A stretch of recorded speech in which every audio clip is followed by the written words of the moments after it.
again. Why does my internet keep fucking up?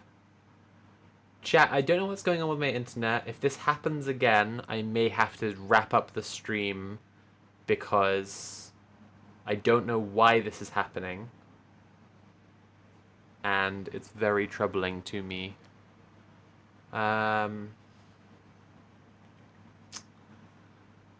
Send a message in chat if you are present.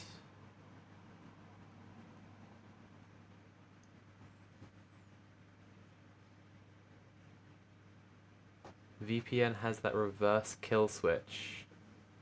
What? Could be the heat messes up the internet here sometimes. That's kind of what I'm figuring. I'm gonna quit out my VPN entirely, not just like disconnect from it.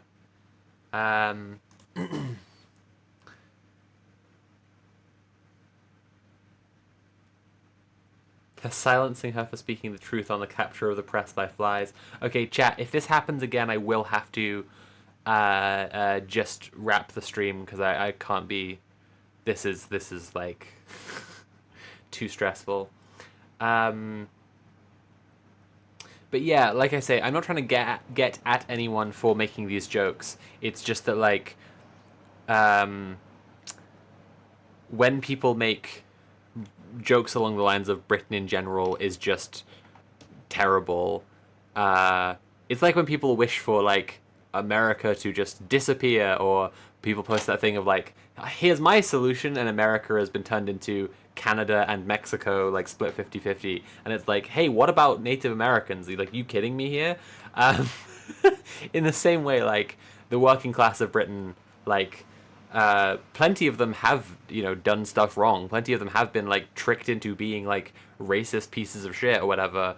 But like it's the ruling class who obviously bear the responsibility for it, and like did it on purpose to get more power, which is a uncomplicatedly evil thing to do. And then by contrast, yeah, I was just saying this when the stream cut actually.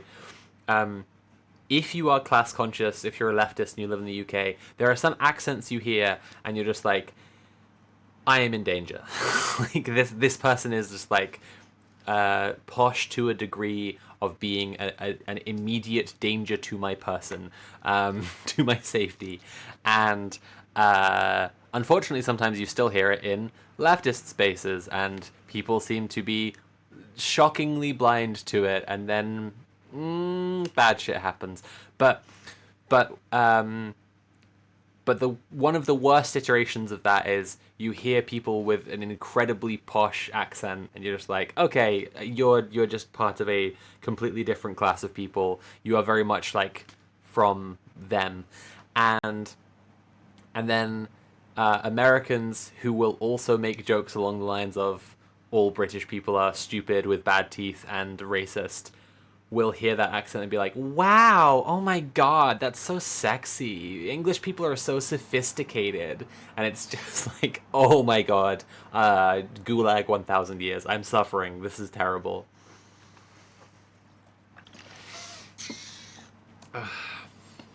Anyway, also a ton of this stuff, these jokes are driven by Americans who are the current fascist world hegemon. So whatever, man. Okay.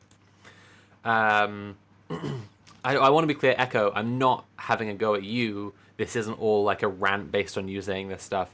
I just like, when we're doing Brit slop, things sometimes take a turn towards this kind of stuff, and I'd rather just like preface getting into British politics on the stream this week with a disclaimer that this stuff's like just not productive. Here's my article from a few weeks ago. I'm saying a lot of stuff that I kind of usually say on the Liberal Slop stream, so hopefully this stuff won't really be news to new viewers, to long-term viewers, and yeah, this is just broadly my take on what's going on with the Labour Party at the moment. It's called After Starmer, After Burnham, after that. In the 6 years between 2016 and 2022, Britain had 5 prime ministers. Cameron bet big against Brexit and lost. May ran through fields of wheat as fast as she could away from having to debate Jeremy Corbyn. Boris Johnson got Brexit done, got his pockets full, and got on his way to greener pastures. Liz Truss was Prime Minister for about 10 seconds and still managed to kill the Queen. Finally, Rishi Sunak, in a huge diversity win, became Britain's first billionaire Prime Minister. The whole time, the country and the world watched in bafflement and horror. I think it's just what big political parties do when they die. As soon as I heard it, it struck me as a very concise and true analysis of the moment we're in. It was Mule, my beloved friend and co-host of Red Planet, who said it. We were talking about the revolving door of leaders that defined the Conservative Party's collapse from unprecedented political dominance down to its current level, just barely holding on to position as official parliamentary opposition, and trying to figure out if it's going to happen to Labour when Keir Starmer finally goes. This morning, Starmer announced that he is finally going. Now, the firm truth of this statement isn't the certainty of the revolving door phenomenon, or the party leader boss rush, as I've called it on the podcast. You have to picture Keir Starmer flashing red and white and saying, "Ouch!" It is instead the mechanics of why a rapid succession of leaders happens, as in why it happened to the Conservatives and why it may well happen to Labour, that you have to understand. The underpinning truth of the matter is that the Labour Party is dead. We've been saying it for a long time, and we know that there are a lot of people who find hope in Starmer's exit and believe Burnham will be able to turn things around, but it's already too late. The party is unable to correct course because the surrounding logic of what is politically pragmatic or realistic or viable constricts the options available to them so much that they can't make the only changes they would need in order to hold on to power. As loath as I am to ever agree with anything infamous waste of skin Wes Streeting says, when he attacked Burnham recently as a political shopping trolley, he was making a fair observation, albeit to his own sordid political ends. Burnham is not animated by a principled and consistent set of beliefs, but rather is engaging in a classic exercise in demonstrating nothing will meaningfully change. He wants us to know he won't let up on immigration, he won't challenge the AHRC on trans rights, he won't change the government's stance on Israel, and on and on. He is signalling that he will ensure continuity, no doubt with some awareness of the Tory revolving door hanging over him, as it has Starmer for most of his term. When people have started in response to this calling him Starmer with a northern accent, they've been doing it with good cause. Krilltacular, thank you so much for the £10 donation, no message, really appreciate that. Everyone, please remember that small donations and big donations, both welcome, and small donations do add up. You know, if everybody watching gave a few quid, it would add up quickly and could be, you know, £100 on my end. I'm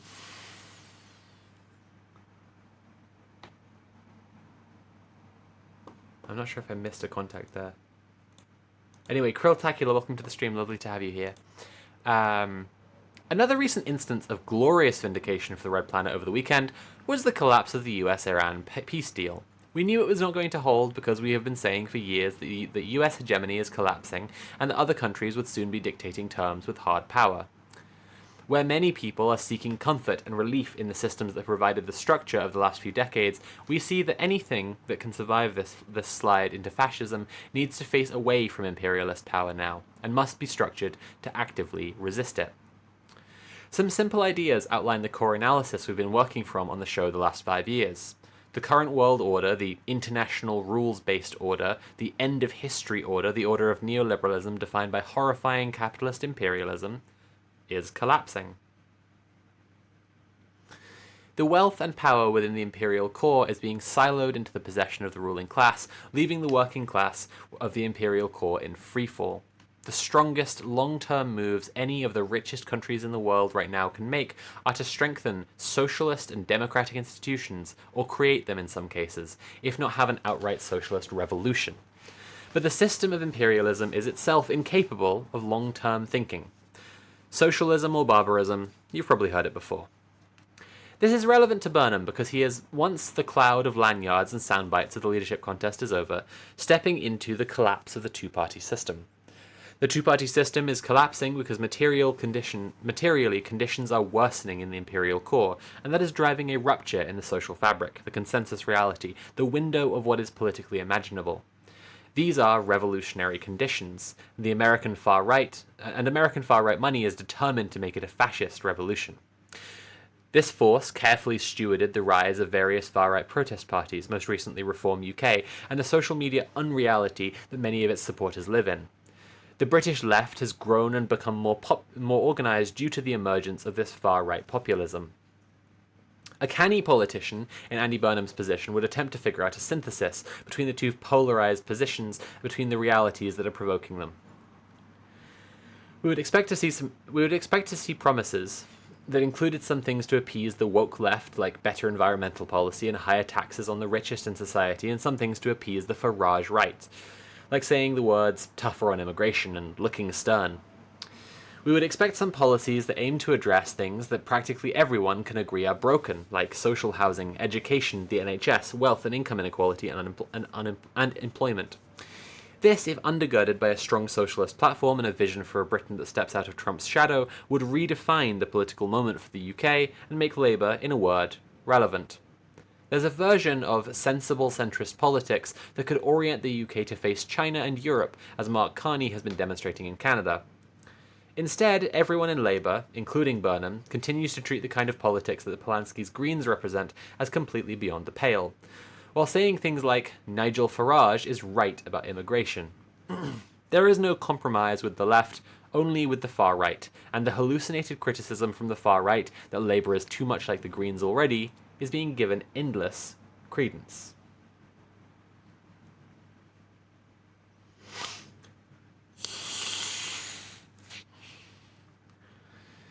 Can being Mr. Nationalisation save Burnham, and by extension, Labour?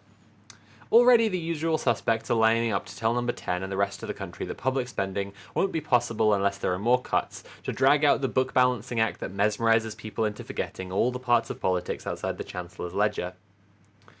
However, Burnham may be able to resuscitate Labour's popularity a little if he can actually push through a wave of nationalisations. Unfortunately, that's a rather big if, and the people who are promising a new era under the King in the North don't seem to have noticed his promises so far aren't actually to nationalise vital infrastructure, but to bring them back under stronger public control. Stronger public control. This, again, is the way that realism defines a specific and highly ideological perspective in British politics. It's the same view that makes allying with the Greens unthinkable and Nigel Farage appear reasonable. Since the consensus is now that the two-party system is collapsing, the truly canny move would actually be for Burnham to push through reforms to the voting system and open Labour up to the possibility of a coalition. Ranked choice voting would likely deliver a popular front against British fascism, but the Labour Party, as an entity, seems too proud of its position as one of the two parties of this dying two-party system to make that move. I live in Southwark, where local elections delivered no overall majority. Here, despite Labour getting the most council seats, their inability to form a coalition with even the Lib Dems has put a Green Lib Dem coalition in power. I don't know the ins and outs of Labour's failure in Tooley Street, the Southwark Council offices, but I see a microcosm in Southwark of Labour's national problems. We must keep reform out. The left is very fractured, and all the parties who are used to not being in power are happy to work together. This, if I'm right, leaves Burnham in the position of trying to offer something that makes people want a Labour government, and just a Labour government. Will the revolving door come for Labour? Maybe not. It is a mark of Starmer's absolutely staggering wetness and a lack of political nous that has led him to this position. And there may not be any sunlight between Burnham and Starmer in policy terms, but Burnham doesn't have to get massacred at the local elections. It is possible he will come in and hold on to power through to the end of Labour's current term, but at the end of that term we face a legitimately terrifying possibility, that of a reform government led by Nigel Farage. If Labour can learn to play nice with the left and make the necessary electoral changes, then it can be a power holder after the next general election as part of a left coalition. I don't think it will, and I'm doubtful Burnham will last to the general But I do know that Labour must abandon its self-delusion of still being one of the only two options. And if it can't, it's dead.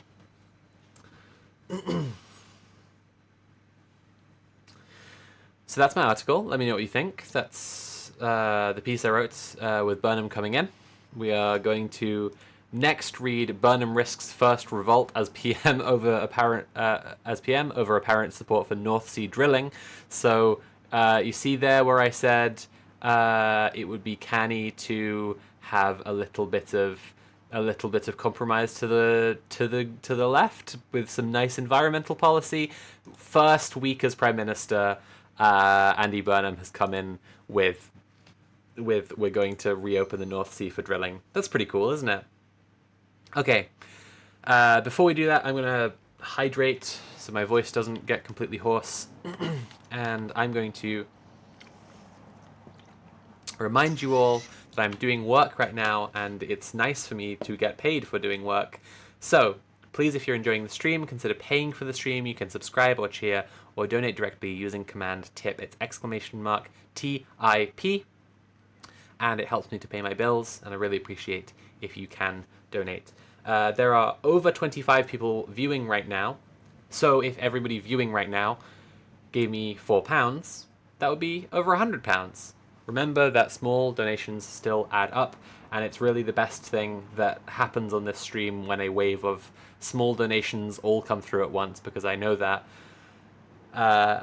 people are helping me out without it breaking the bank for them, and I know that it's adding up to helping me pay my bills and making me materially safer in the world.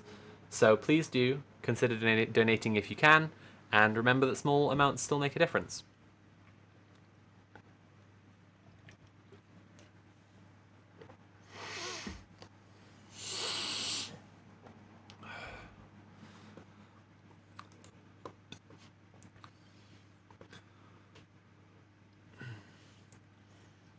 Swallowed kind of badly. I've given myself a little bit of it.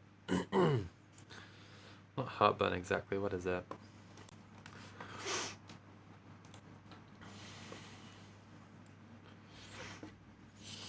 I kind of need to blow my nose, I think. I should probably mute the microphone for that. That's just going to be a straight up terrible time for a stream audience.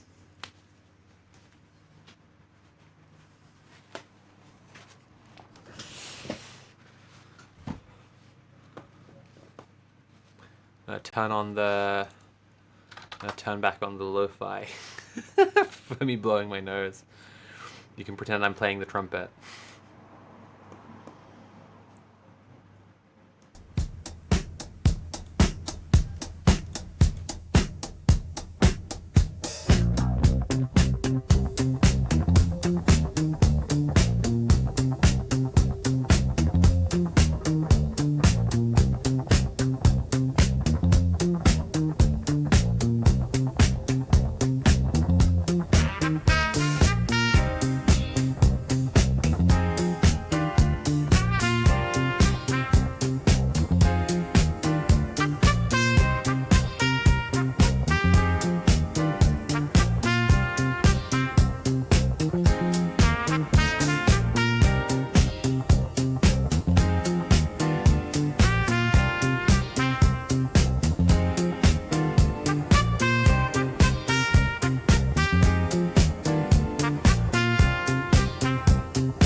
Going on. I think my nose is like kind of blocked up on one side. I think it might be something to do with the heat that we've been experiencing. Walada says, good moment to remember to hydrate and do meds and other self-care. That's very true, actually. I am taking a moment to slow down and hydrate. Everyone else should as well.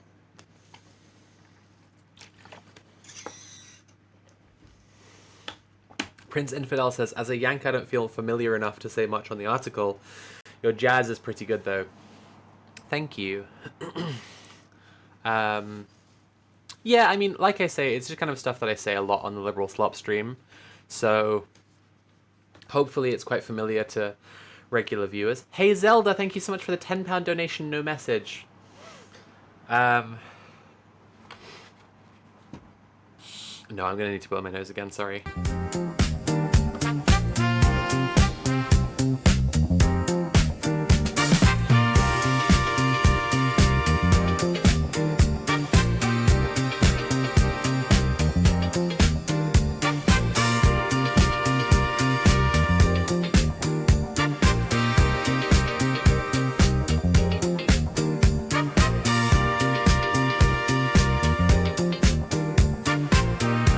Okay, right. We're finally about to start the Andy Burnham special properly. We've read my piece. We're going to read some liberal slop now about Burnham and how it's all going. I'd like to read this Guardian article, which isn't an opinion piece. It's just the Guardian reporting on what's happening. So we'll be less sloppy, but I think like shows well that my points about the inability for like a radical new leader who isn't like explicitly calling himself a socialist and like explicitly like making some kind of crucial particular reforms isn't going to be able to like steer this massive slow moving old and stupid party away from the mistakes it's been making. Okay. And let me just remind you again, if you're enjoying the stream, consider paying for the stream. You can subscribe or cheer or donate directly using command tip. If at this point, actually, if everyone watching gave £3, that would be over £100, which is not going to happen. But if it did happen, it would be pretty amazing. I'm really saying that to remind everyone that small donations still make a difference. Right. Let's go have a look at The Guardian first. Burnham risks first revolt as PM over apparent support for North Sea drilling. Labour MPs fear Number 10 team lack up-to-date energy insight and don't fully recognise voters' climate concerns. I mean, especially in the middle of all these like heat waves that we're experiencing, like it's just completely crazy, to not recognise this. Andy Burnham was told he could face the first revolt of his premiership as Labour MPs and climate experts condemned his apparent support for renewed drilling for oil and gas. As the UK suffers through drought, fires and heat waves, the Prime Minister gave the strongest indication yet on Friday he was minded to allow new drilling. His comments came just hours before the UN Secretary-General warned every new fossil fuel project made heat waves more dangerous. Speaking at Community Centre in Sheffield on Friday, Burnham repeated he would be pragmatic about oil and gas. Oh, that's fucking crazy. Let's just Control F from my piece, and there's pragmatic. Oh, isn't that strange? How I wrote this weeks ago, and sick of all this. Isn't it crazy how I wrote that weeks ago, and here is the new Prime Minister using the exact language that I said would be used to justify making bad decisions that suck. Isn't that interesting? How did I do that? It must be magical powers. No, it's analysis. It's good and correct analysis that allows me to magically predict the future. He would be pragmatic about oil and gas, and decisions on new drilling would be made in due course. But he added, the question isn't whether Britain will still be using oil and gas. The question is, where does it come from? Oh, buddy. Oh, buddy. That one's completely crazy. Like, in 2026 especially, the question must be, like, it shouldn't be whether, it should be no. It should be no, we are not using fossil fuels. But it should be so, like, clearly demonstrated because, like, our dependence on this as a source of energy is, like, wrecking our fucking economy. Like, the price of oil is so insanely unstable this year in particular. and we're halfway through the year. Like, we don't know what other insane shit will happen, but it will happen, and like the price of oil will continue to bounce around all over the fucking place, and that's not. Zatchap, thank you so much for the raid of 44 people. Welcome in, Zatchap raiders, and welcome in Zatchap. I have seen you on Mule's like hosting when DJ Mule is not streaming. I'm not super familiar with your stream myself, but I do know that you're a comrade and that Mule speaks very highly of you. So welcome in, everybody. Welcome to the stream. I'm Sophie. I'm Sophie from Mars. This is the Liberal Slop stream, where we read slop written by liberals and talk about what it's doing and why it's doing it and try to understand it better. If you find yourself enjoying the stream, please consider paying for the stream, because I'm very poor and I've also been organizing to stop mass evictions in my neighborhood for the last few months, which has severely limited my ability to do my regular job of YouTube and Twitch. So I really need financial assistance at the moment. If you don't know anything about it, I'll quickly summarize what I discussed on my last stream, but you can go watch the VOD for that as well. Basically, a new landlord bought the parcel of land and the 200 homes on it that I live on last year, and has been trying to evict basically everyone, or set the rents up to a market rate, which like tons of people here can't afford.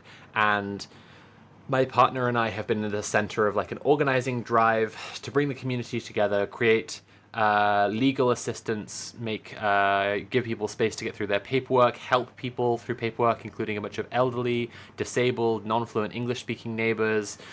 We've started like a social program so that the community can like become like closer and like do more stuff together.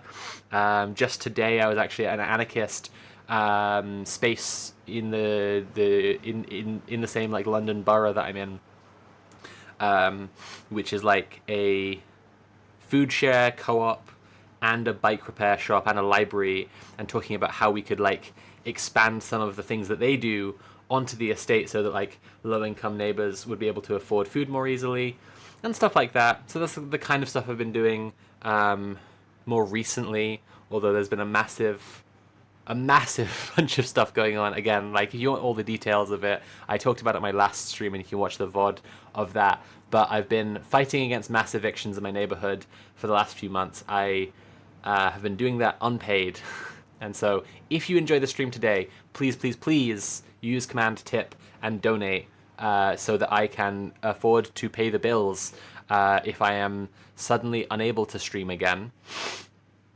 This is the Burnham special, and we're going to be talking about Andy Burnham, the new Prime Minister of the UK. In particular, Andy Burnham saying that they're going to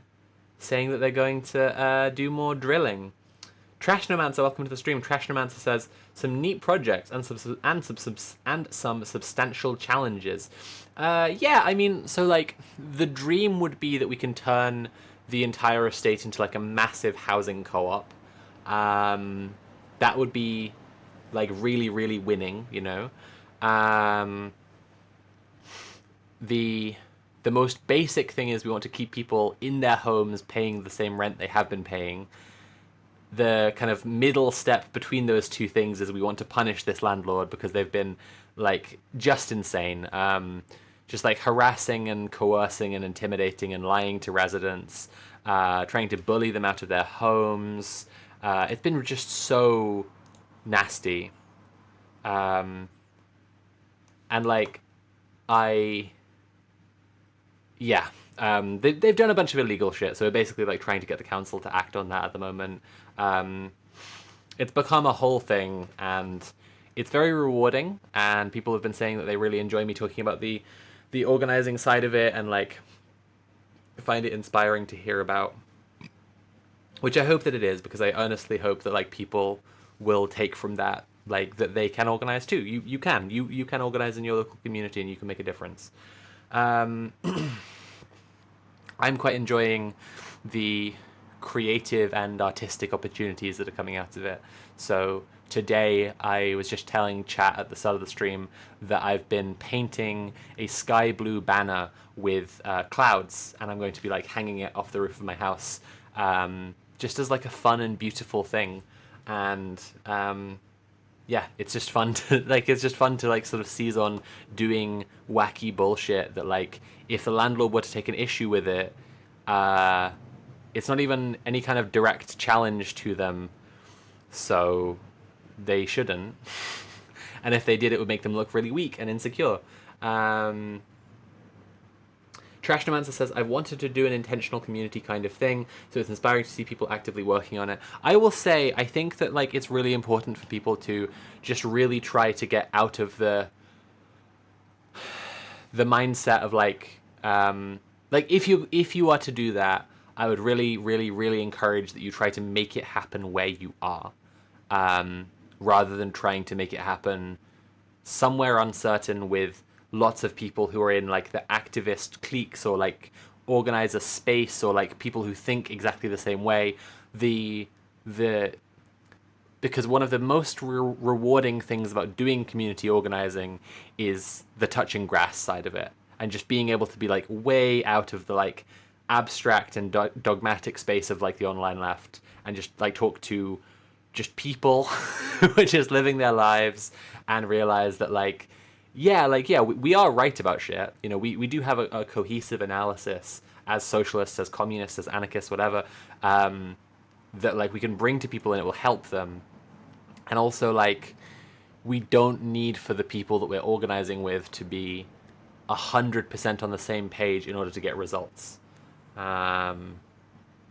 And Vordrella is also correct. Everyone, if you like my stuff, if you watched any of DJ Mule's streams, you should watch Red Planet. And if you like hearing about this stuff, especially because Red Planet is a show that Mule and I do with our friend Tim about organizing and activism, and we interview activists and organizers. And as Vord says, the most recent episode is us interviewing someone who is organizing against data centers, which is a very hot topic right now. Walada says, talk with people that care about kickball. Yes. like genuinely yes. Like, there are struggles in community organizing talking with people who have like a very normie mindset. Like, cop shit would be one of the biggest problems, I would say, right? Like, people wanting to use the group chat that you've made to organize against the landlord, to talk about crime in the area, and they're saying like, oh, I hope the CCTV has caught pictures of this guy who they think must be up to no good. And you're like, the CCTV that the landlord installed to spy on us without our consent. Why are you saying now you hope that, like, see how quickly you have been won over by the surveillance technology because you've given into this cop mindset? You know, it's not without its challenges, but like, I am doing this stuff as a trans woman in a part of the UK that is actually like quite well known for being very reactionary and quite fashy, and to some degree I feel now like if I can do this, anybody can do this. So please get out and meet your neighbors. But yeah, look, I'll probably get derailed and talk about this stuff again, but the focus right now is Burnham. Let's talk about Burnham. Burnham risks first revolt as PM over apparent support for North Sea drilling. Labour MPs fear Number 10 team lack up-to-date energy insight and don't fully recognise voters' climate concerns.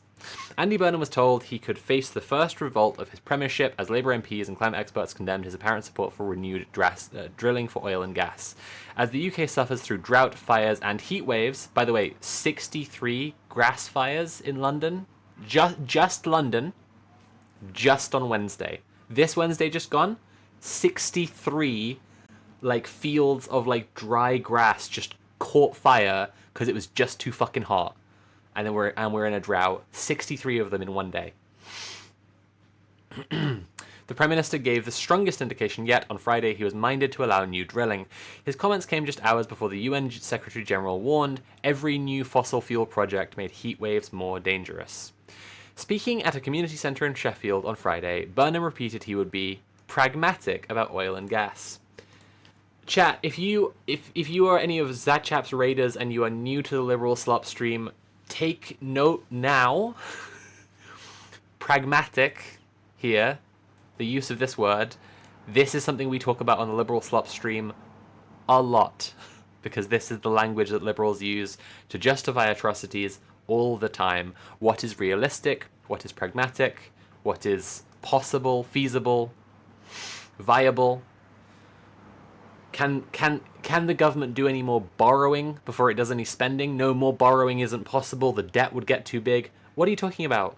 These are made up numbers. These numbers have been made up. It's not real. Okay.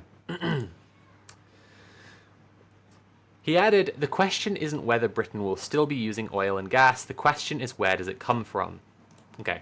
So I think this is to do with something I've been observing about Burnham's strategy so far, that he thinks that there is a progressive politics fueled by economic growth model that he can apply. And I say that because he used to be mayor of Manchester, and if you've been paying attention to what's been going on in Manchester, it's the same thing, right? So the things that traditionally make... Middle-earth Marxist, thank you so much for the £5 donation with the message, London needs beaver wetlands, not more landlords.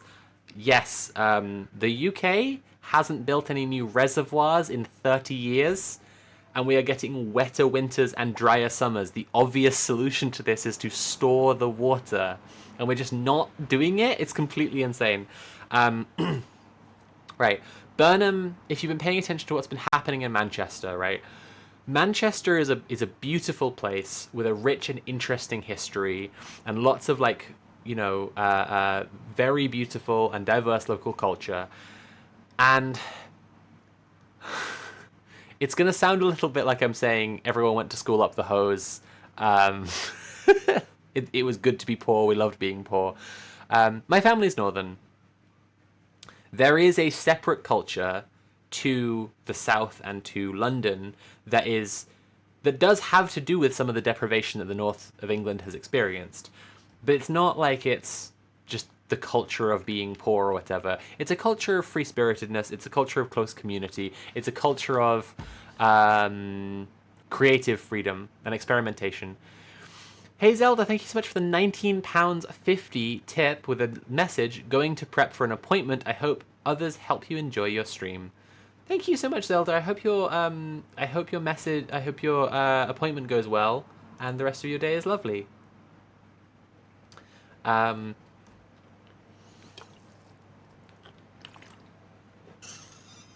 Valkyrie says wildfire in the Cairngorms for over 2 weeks. Yeah, absolutely. Yeah, it's nuts. What are we talking about? The North and its culture. So, I don't want to sound like horribly NIMBY-ish or hipsterish or whatever, but just a lot of what Andy Burnham has done to Manchester in terms of making it, in terms of trying to make it more, let's say, prosperous, is a model of trying to bring in investment money into the city and using the money that is then present in the economy of the city to fund things that everyone would more or less agree are good, right? Just more or less everyone would agree it's good to subsidize public transport a little bit and everything. It's cheaper to use the bus, to promote diversity, to promote queer rights, whatever, things that you agree are good, are being bolstered by this economic influx, and therefore the model is working. And it's kind of blind to the fact that the economic influx is championing market logic in every facet of people's lives. And so while the city as a whole might benefit from a certain perspective, there's also then just a ton of that perspective is built on taking a census at one point, right? And you've got a bunch of poor poor Mancunians who are having kind of a terrible time. and taking a census at another point, and like the population of the city's gone up, and the population is richer, and the population is healthier, and not really tracking or understanding what's happening in between, because that second population, a bunch of them are not the same population. A bunch of them are people who've moved from London, who have money but not that much money. They can't afford London, so they've moved there for the cheaper rents, and they're moving in and gentrifying spaces. And it's just a very complicated and flawed model that Burnham is now trying to bring to the UK, and I'm very concerned about it, and I'm very, very concerned about the lack of true like political imagination at play. Identity Unknown says, "Are we here to shit on fascists? It's one of my favorite pastimes." No, not really. Like, my stream. So I'm an eco-socialist, and I have spent some amount of time working, towards anti-fascism. It's just not really my main focus. Really, my main focus is how we build a better world, how we create a sustainable way for human beings to live on the planet, as well as an equitable way. And luckily, those two things are hand in hand. And actually, if our society was more equal, it would also be polluting less. And on this stream in particular, the liberal slop stream is about liberal slop. It's about op-ed columns. It's about liberals just pumping out liberal takes, on a schedule. I have a video coming out on my main channel sometime next month, which is called "What is Happening to Ezra Klein," and so that's like a good example of the kind of content that we do here. The focus is sort of understanding the propaganda model of liberal op-ed columns, I guess. I'm only going to read a little bit more of this Guardian piece, because this one isn't even an op-ed. This is just reporting on what's happening. Okay. But many Labour MPs are increasingly worried about how support for expanded drilling will play with an electorate alarmed by the worst drought since 1976, soaring temperatures, wildfires, and climate-related food inflation, and potential supply shortages. They worry about losing more voters to the Greens. Zach Polanski's party has stressed its opposition to further new licences for the North Sea, including the Jackdaw gas field in the North Sea and the Rosebank oil field west of Shetland. A decision to go ahead with the projects could trigger a new surge in defectors from Labour. And here we've got Miata, it's time to transition, which is kind of a crazy thing to say to Miata Fanbule. But this is because Miata Fanbule has just been made the new energy secretary. Rachel Maskell, the Labour MP for York Central, urged ministers to keep carbon in the ground and watch the recent National Emergency Climate Briefing. She added, "We're seeing ice caps melting, seas warming up, hotter and hotter summers. This summer has been a warning that we have to go towards a sustainable future fast." That's great. I mean, it's great to see Labour MPs saying this. I think there's an interesting thing happening. Like, I do want to slightly amend my piece about Burnham. And if you've come in since the raid and missed my piece about Burnham, it's on my Substack. It's called After Starmer, After Burnham, After That. And it's just exactly about how this idea about what's pragmatic, like he's saying there, is going to massively limit him. And it's a need for really, really radical approaches to stuff is the only possible way that Burnham could save Labour. One addendum I will make to that article, having read it earlier and now looking at this stuff, is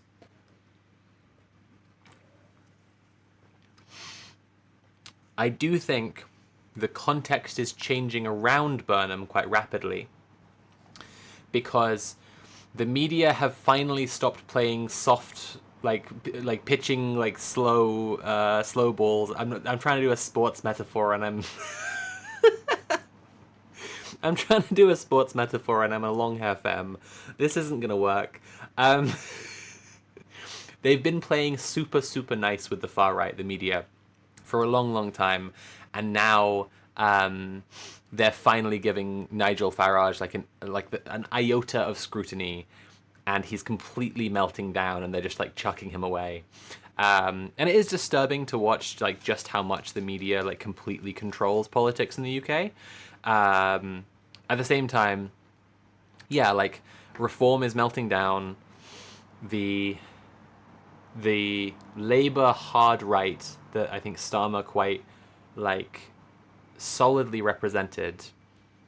I don't know if people. So if you're not from the UK watching this stream, you might not know about this stuff. Also curious to know this, like how many people here are from the UK, how many people are not from the UK. You might not know this context, but basically Keir Starmer was very far right for the Labour Party and actively purged the left from the Labour Party. Half of his cabinet were in Labour Friends of Israel. I'd say about a third or less of Burnham's cabinet are, and most of those people are people who are holdovers from the previous cabinet who he hasn't changed because he doesn't want to be seen as like changing things too rapidly. Starmer actively purged the left. He like prescribed Palestine action. He did everything he could to like. I mean, he suspended Corbyn even, right?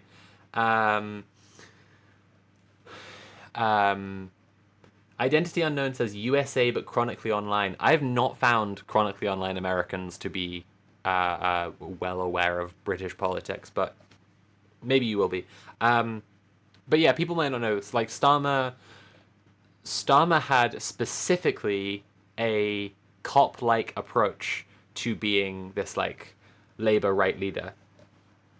And I think that like there has been a context up until now, up until the change in Prime Minister, where a ton of people have been really scared to say what they think, and specifically say that they actually hold left-wing opinions. And I think that this change has given people a chance to say, I'm going to pretend like I've been saying the whole time that in Gaza it's a genocide, or I've been saying the whole time that we need to not have any more fossil fuel drilling, right, or anything like this. Like, basically saying, like, I've been saying the whole time that I have these left-wing opinions, and acting like they've been saying it the whole time, even though they haven't. And they weren't saying it because they didn't want to get purged by Starmer's administration. They didn't want to get, like, suspended from the party or have any, like, cabinet position that they were holding taken away from them. And I think that is itself making a change. I think that like the rank and file of the Labour Party are like pushing to try and show that the Labour Party can be left wing and to try and stop it from losing all its support to the Greens, which is an interesting moment to live in, I will say. It's definitely very interesting. I still don't think it's going to make the change that we need. And I think, like, I talked about this on Red Planet the other day as well, but Angela Rayner is a really important case to look at for this. So, like, if people aren't aware, Angela Rayner is the housing minister for the UK. She was the housing minister under Starmer as well, and then she got found out to be doing some kind of tax avoidance or something similar to this, rich people crime, and she had to resign. And she has just said that she's ruling out rent controls in England and Wales, which is completely insane. Like, people desperately need rent controls. Speaking of the organising that I've been doing, so I'll try and be concise about this, but basically there are a bunch of people who live here, like literally on this estate, in this neighbourhood, who have been paying an affordable rent, one that's like not a market rate, not what the property would be expected to go for on the open market. And that's because it's meant to be a place where those people have, like an affordable rent. And the legal mechanism that was keeping their rent down was that they had a rent review clause in their tenancy agreement, their contract with their landlord, that said, we're not going to raise it more than, say, 5% a year, something like this. And we had on May 1st, the Renters' Rights Act. Now, the Renters' Rights Act, generally speaking, fantastic piece of legislation that's made a really positive change in the UK. It outlawed what are called Section 21 no-fault eviction notices. These are disgusting. This is a disgusting legal mechanism that landlords in the UK had until May 1st this year, where they could just evict you anytime they wanted as long as they did the paperwork correctly. Our landlord gave out dozens of these like the day before the law changed because he's a scumbag. Good news for us, he didn't do his paperwork correctly, and we're going to make him eat his eviction notices. We're also, by the way, filing rent repayment orders. This is just something I'm very excited about, and I think I have mentioned on stream before, but like we're literally going to make him pay rent back to us, and it could be so much that it bankrupts him, and I'm so excited about it. Anyway, the Renters' Rights Act overall, very positive piece of legislation. It makes these no-fault evictions illegal, but also for a reason that is completely baffling to me. The Renters' Rights Act also deleted rent controls that were existing in the law already from the law. So when I'm describing my neighbors who have had contracts that say you can't raise the rent more than 5% or whatever like that, there are other people in the country who've had rent review clauses that say we will review your rent every year and we will raise it by this amount. And in order to change the system so that people would have recourse to like go and get their rent set to like a fair, like, the market rate for their property, and to avoid landlords doing this thing where they're like mandating a review, the Renters' Rights Act decided to take the approach, we're just going to invalidate rent review clauses in tenancy agreements. There just aren't going to be any of those anymore. They're gone. And I guess they just forgot or something that some people would have rent review clauses that were keeping their rents down. All this to say, Raina has just said we can't do rent controls right now because the market is unsettled because of the Renters' Rights Act, and we need to like wait for it to settle first. But like on this estate, we had rent controls and they took them away. And that's causing the problem, and like leaving like my neighbors in danger of homelessness. It's completely nuts. It's just completely nuts. Okay. All that to say what? The idea of what is pragmatic and what is feasible and what is realistic. These ideas are what's going to keep on limiting Burnham and his cabinet. Because again, a ton of his cabinet are the same people who were in under Starmer. Yeah. So, I've moved off of the Guardian article now. Let's read Helen Lewis from The Atlantic. Helen Lewis, it's really frustrating. Like, you'll read her stuff, and a lot of the time, she'll be broadly doing, like, kinda fine. Just, like, kinda fine. Like fairly good analysis. Oh, like, fairly well written. And then she's just also, like, a massive tough. Like, if you scroll, like, her list of, like, Atlantic articles, you'll have stuff like, what's one I've got lined up? Joe Rogan's new British crush. Rupert Lowe understands what the American right wants to hear about one of the far-right party leaders who is being championed by the American MAGA podcast circuit right now. And you'll have articles like that, and then you'll have the Gaza left and the gender left. And you're just like, what the fuck are you talking about? What is happening? or like misinformation about transgender youth care or whatever. It's just like, why have you decided to just be like a sick little freak? Like, what? It especially aggravates me because she does do a fair amount of stuff that's focusing specifically on the manosphere and on like this like bizarre crisis that the like, you know, the Anglosphere, like Western Imperial Core, whatever, like has this like ongoing crisis around masculinity that's produced figures like Andrew Tate and whatever.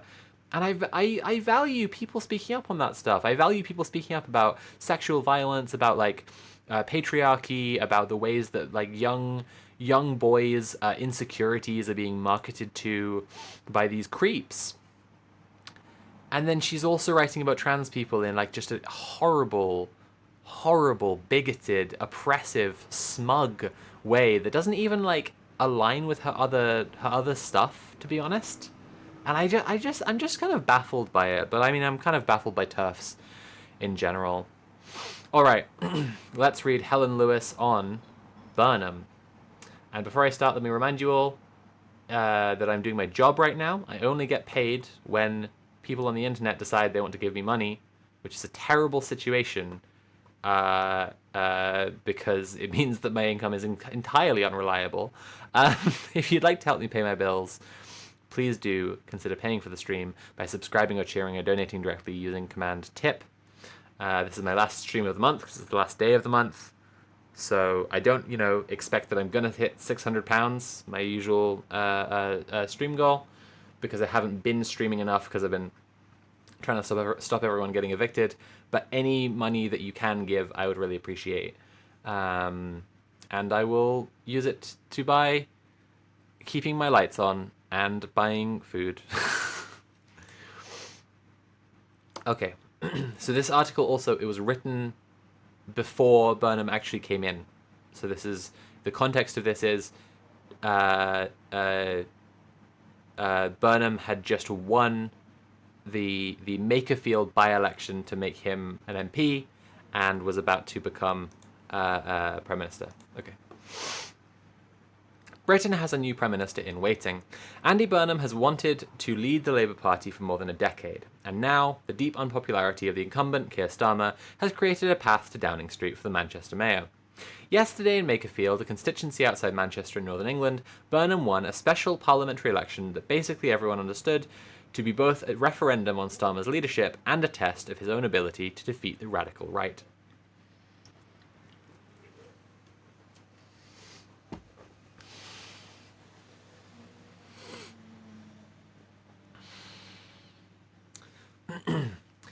He won the by-election in a blowout and is expected to challenge Starmer almost immediately, by pressuring him behind the scenes to resign or, failing that, by triggering a leadership contest. Either way, Burnham is highly likely to come out on top. The question for Britain is whether his easygoing charm and gift for communication will be enough to successfully lead a grumpy, stagnant country that has already had 6 prime ministers since the Brexit referendum in 2016. Burnham's path to power is, funnily enough, more typical of American politicians than British ones. In 2017, after falling out of favour with the prevailing mood within Labour, he was seen as too centrist and too pro-business, he left the proverbial swamp by quitting Parliament for a local position, much like a congressman leaving DC to run for governor.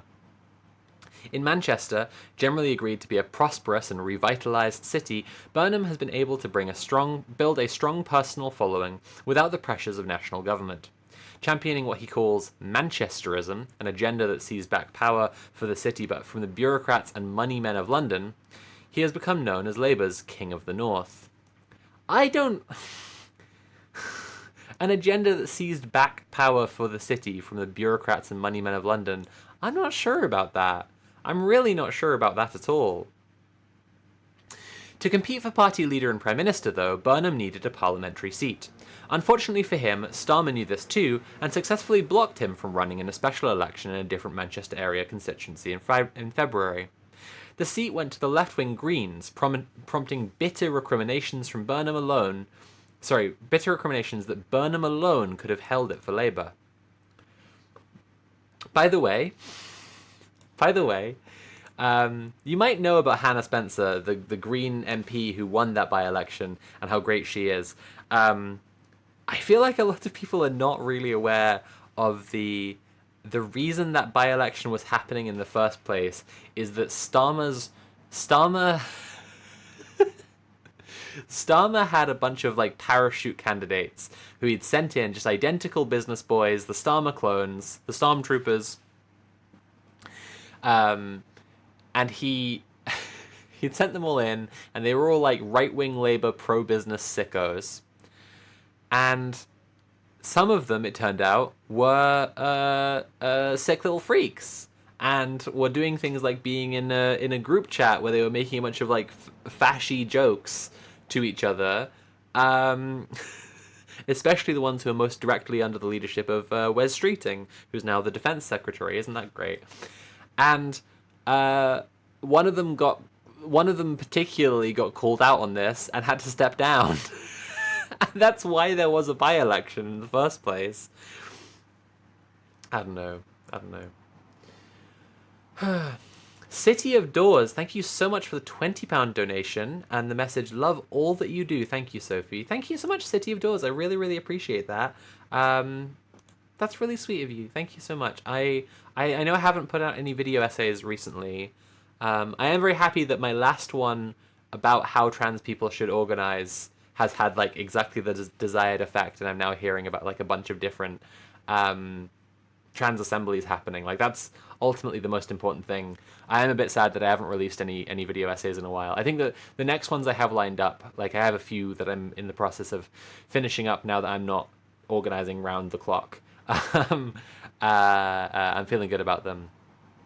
I also feel good that like one of my most recent ones is the Mars trilogy video about Kim Stanley Robinson's book series, the Mars trilogy, Red Mars, Green Mars, Blue Mars.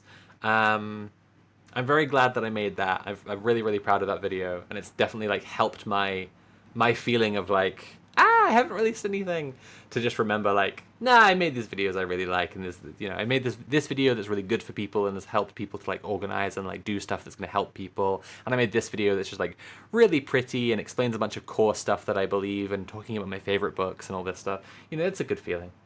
Thank you so much for the donation, City of Doors, and everyone, please remember, if you're enjoying the stream, to consider paying for the stream. There are 44 people watching right now. So let me just point out that if absolutely everyone watching went to the tip link by doing !TIP, everyone, and only gave me, what, £2.50, right? We would get another £100 in.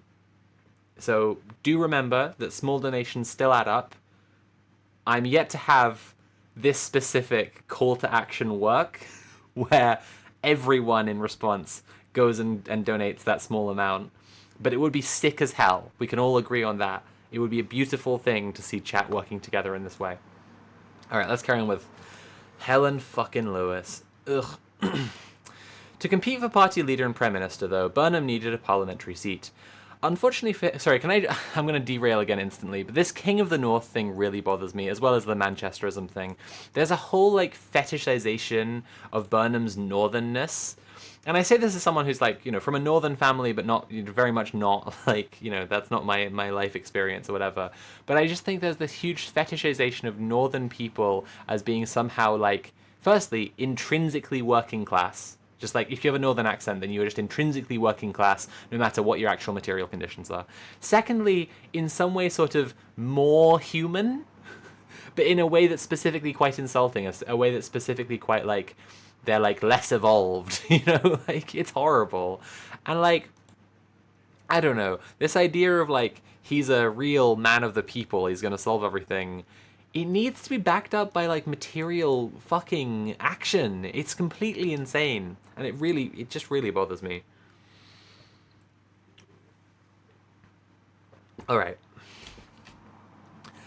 And so, Burnham engineered a special election of his own by persuading the scandal-plagued Member of Parliament in nearby Makerfield, Josh Simons, to step down. Recent polls predicted a Burnham victory, but far underestimated its extent. His 55% exceeded the combined total for the runner-up. from Nigel Farage's populist right reform. Again, I completely disagree. This is classic fucking just classic liberal nonsense. Calling reform populist, like appealing to the lowest common denominator, as in being just crazy racist, and being populist is not the same thing. Their numbers they have polled well, and they have like over time gotten more MPs. They are not actually that popular. And the people who are really, really into them have specifically been pulled into a right-wing social media misinformation rabbit hole that has been custom created,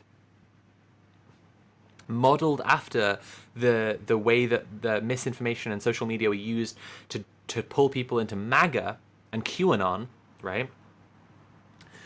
I think that, like, techno-fascists using the platforms that they own to promote right-wing fascist misinformation, to pull people who haven't had an education to give them like critical thinking, like enough strong critical thinking skills, to pull those people who are like disaffected and undereducated into this misinfo rabbit hole, and then tell them to vote for these people. I wouldn't describe that as populist. Do you know what I mean? Like, it just completely ignores the context that this whole thing has been put together very, very carefully by all the richest freak lizards in the world. Avalon, thank you so much for saying this. Your Mars video had me read the Mars trilogy, and now I've been making everyone I know do the same. That makes me really happy. I'm really glad that you read them. I hope that you enjoyed the video as well as it making you read the books, but I'm really happy that more people are reading them. I love those books so much. Farage's populist right reform, and the candidates from its new, even more hardline challenger, Restore. By comparison, Labour is currently polling at just 19% nationally. The speed with which Starmer has become unpopular is notable, even by the attention deficit standards of recent British politics. After winning a 174-seat parliamentary majority in 2024, yes, by being not the Tories. Can we be clear about this? He didn't win it by being popular at any point. He was never popular. Starmer won that majority by being not the Tories, and the Tories fucked it really, really, really bad. Albeit with an underwhelming 34% of the vote, he has struggled to connect with the public. His terrible job approval rating is superficially hard to understand, since his government has achieved significant victories. The railways are in the process of being renationalised. That is good. While the volume of legal immigration and the number of migrants arriving in small boats have both fallen, fulfilling a demand of the right. Buddy, come the fuck on. Just come the fuck on. I have completely forgot to put the article back on screen. I mean, I'm kind of sparing. I mean, I'm not really sparing you because I'm just reading it out anyway. But the British economy remains sluggish. Oh no, the economy. He tried to pass significant welfare cuts, but failed because of a backbench rebellion. I mean, that wouldn't have made the economy better anyway. Like, that's... The government's budget and the economy are not the same thing. And cutting welfare is just never going to actually, like, stimulate the economy. Like... He alienated elderly voters early on by attempting to remove one of their taxpayer-funded perks, the £300 winter fuel allowance. It's not a perk, it's a lifeline. Like, a lot of people... There are a lot of elderly people who may die if they can't heat their house in the winter.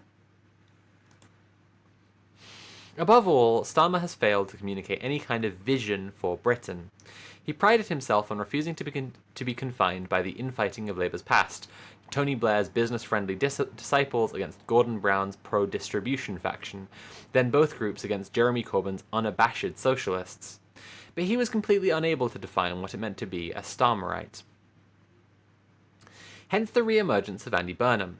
This will be his third attempt at winning the Labour leadership. In 2010, he was little known and came in fourth. In 2015, he was too associated with New Labour, Blair's centrist project. But as the party turned left and embraced just as the party turned left and embraced Jeremy Corbyn, Burnham came second and subsequently decamped to Manchester. Cynics think that Manchesterism is a mirage and that Burnham is unduly hogging the credit for the regeneration of the city's downtown. Some suggest his superficial charm is giving a false picture of his political talents. In a notably skeptical profile, Joshi Herman of the independent Substack The Mill, it's a Substack, what are you talking... whatever. Identified a fatal weakness on Burnham's part. He wants to be liked and he's not particularly ruthless.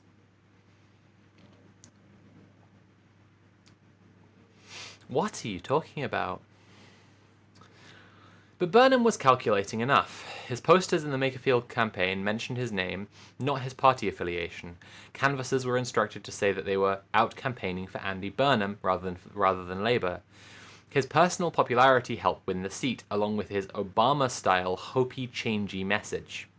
Both of those things will be hard to maintain if he becomes Prime Minister. Still, Burnham has significant advantages over Starmer, who for now is insisting that he will not step down voluntarily. I must have misremembered the order of things. I think I thought of it as being like Starmer said he would step down. Burnham won. That doesn't make sense though. Yeah, it was Burnham won Makerfield. Starmer said he would step down. Burnham was the only person in the leadership contest. And then Burnham came in. Okay. The popular image of Starmer is him standing stiffly at a lectern, while Burnham is comfortable walking and talking to camera, often to a soundtrack of 90s soccer dad classics. The venerable Manchester band Oasis let him use their song, Some Might Say, for one ad in his parliamentary campaign.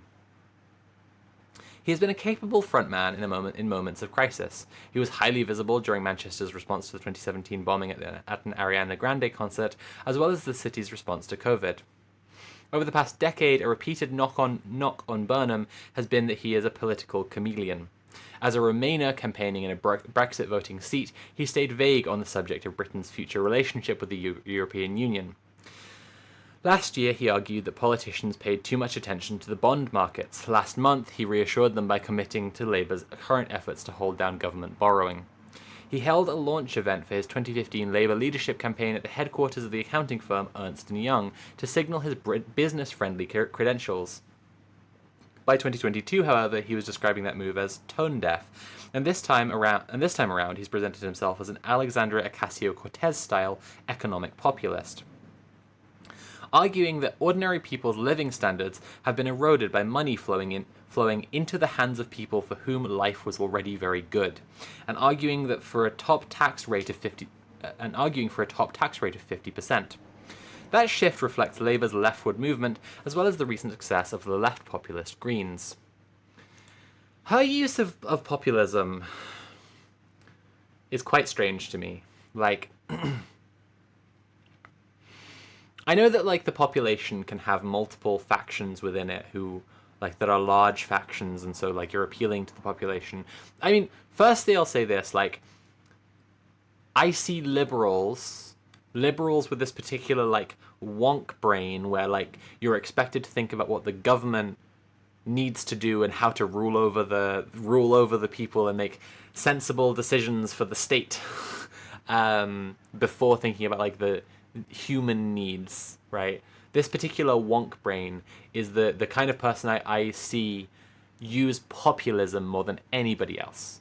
Like, I don't think it's a particularly normal phrase for people to use, and it certainly isn't an ideology, and marking it out as different from normal politics in some way is very strange to me. Like, isn't it normal to appeal to people to get their votes in a democracy?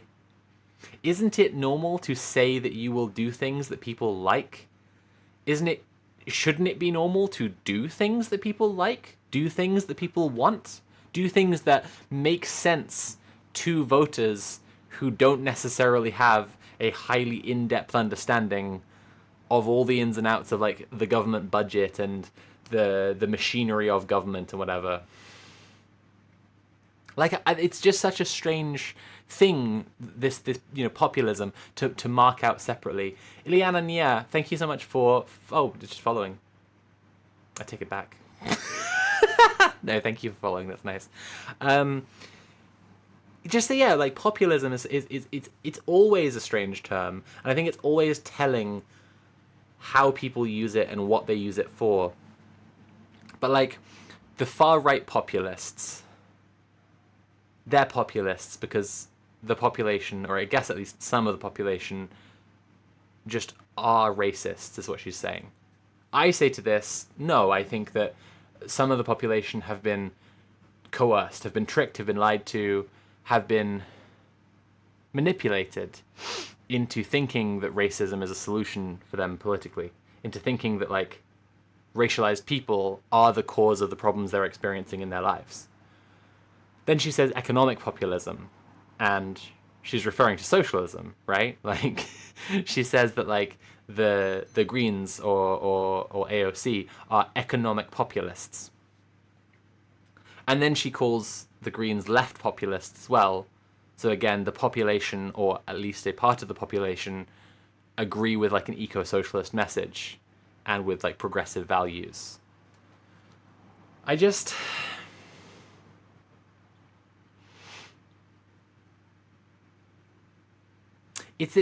just this kind of dismissal of like things that people want that to me like strikes me as like fundamentally illiberal and anti-democratic.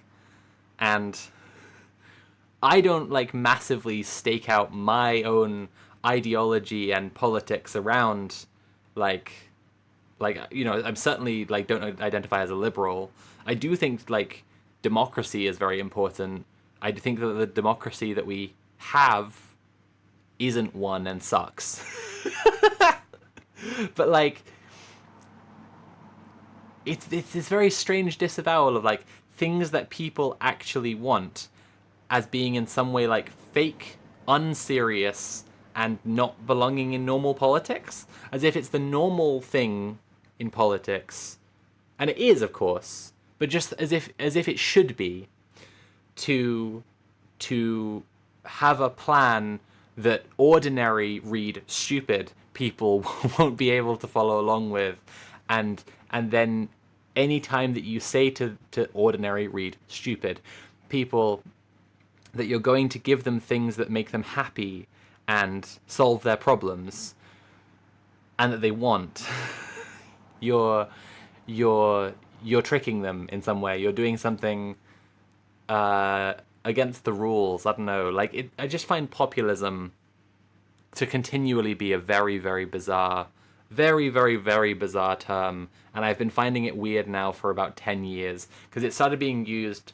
around Trump, and then they were using it around Bernie, and then they were using it around Corbyn, and in each of these I was just like, but the right wing, you can see that like the right wing are tricking people. That's a trick. You've got millionaires and billionaires talking to incredibly poor people and promising them things that they literally can't give them, like literally can't give them, and lying to them about the situation. I'm not really sure how that's populism. And then you've got left-wing people saying that they'll do things that are good and that people like. And I'm like, yeah, I think that is populist. It's popular. It appeals to the populace. I don't know what the use of saying that is, other than like the word I would use for that is good. The type of politics I would describe that as is good politics. 8DX Man says, I've heard it explained this way. To conservatives in the UK, there is one version of reality and truth, and then popular opinion. The plebs are wrong, so populist is anything that goes against the London media / political bubble. Yeah, I think that's what I'm broadly getting at. I wouldn't really call it conservatives per se. I I would say wonks. This is why I use this term, wonks, right? Like people who are, they wear a lanyard, they love focus groups, synergy, brand identity, messaging, core messaging. Yeah.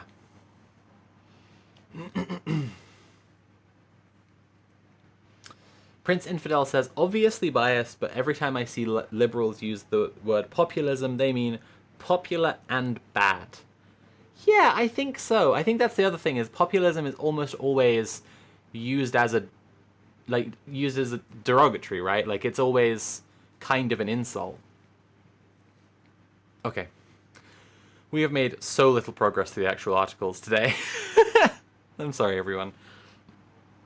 I hope you've been having a nice time, and if you have been having a nice time, please consider paying for the stream by subscribing or cheering or donating directly using command tip.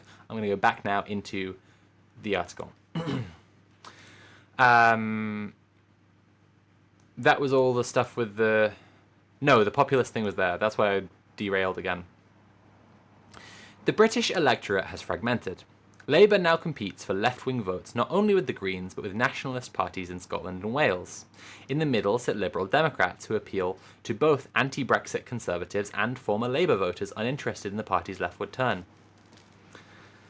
Okay. Right-wing voters can now choose among the ailing Conservatives, Reform or Restore.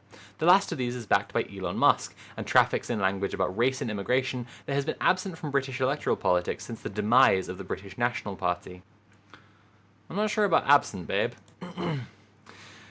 That 7% of Macclesfield voters chose Restore, even in the knowledge that doing so might deprive another anti-immigration party of victory, points to a deep well of racial grievance and anti-establishment anger that even Farage cannot command. All of these dynamics make special elections particularly unpredictable. Reform lost two recent ones to the Greens and Plaid Cymru, the Welsh Nationalist Party. And on the same day, Burnham triumphed in Macclesfield. The Conservatives won a parliamentary seat in Scotland from the Scottish Nationalist Party.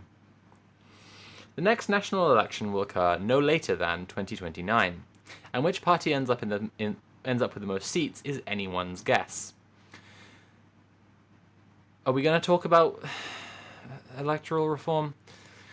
The circumstances of the Macclesfield by-election make it an imperfect bellwether for national politics. Both Burnham and the Reform candidate, Rob Kenyon, presented their campaign as a chance to give the Labour Prime Minister a kicking. Farage, Reform's attention-grabbing but divisive leader, was a curiously low-key presence. Kenyon, a plumber whose past social media posts prompted allegations of sexism, was an underwhelming candidate. None of that stopped British journalists turning up in Macclesfield to write about the irresistible lure of reform to working-class voters. Somehow, these articles never get written the other way round. No one opines that British voters long for a guy who served in Gordon Brown's government and voted for the Iraq War, as Burnham did. No one opines that British voters long for a guy who served in Gordon Brown's government and voted for the Iraq War.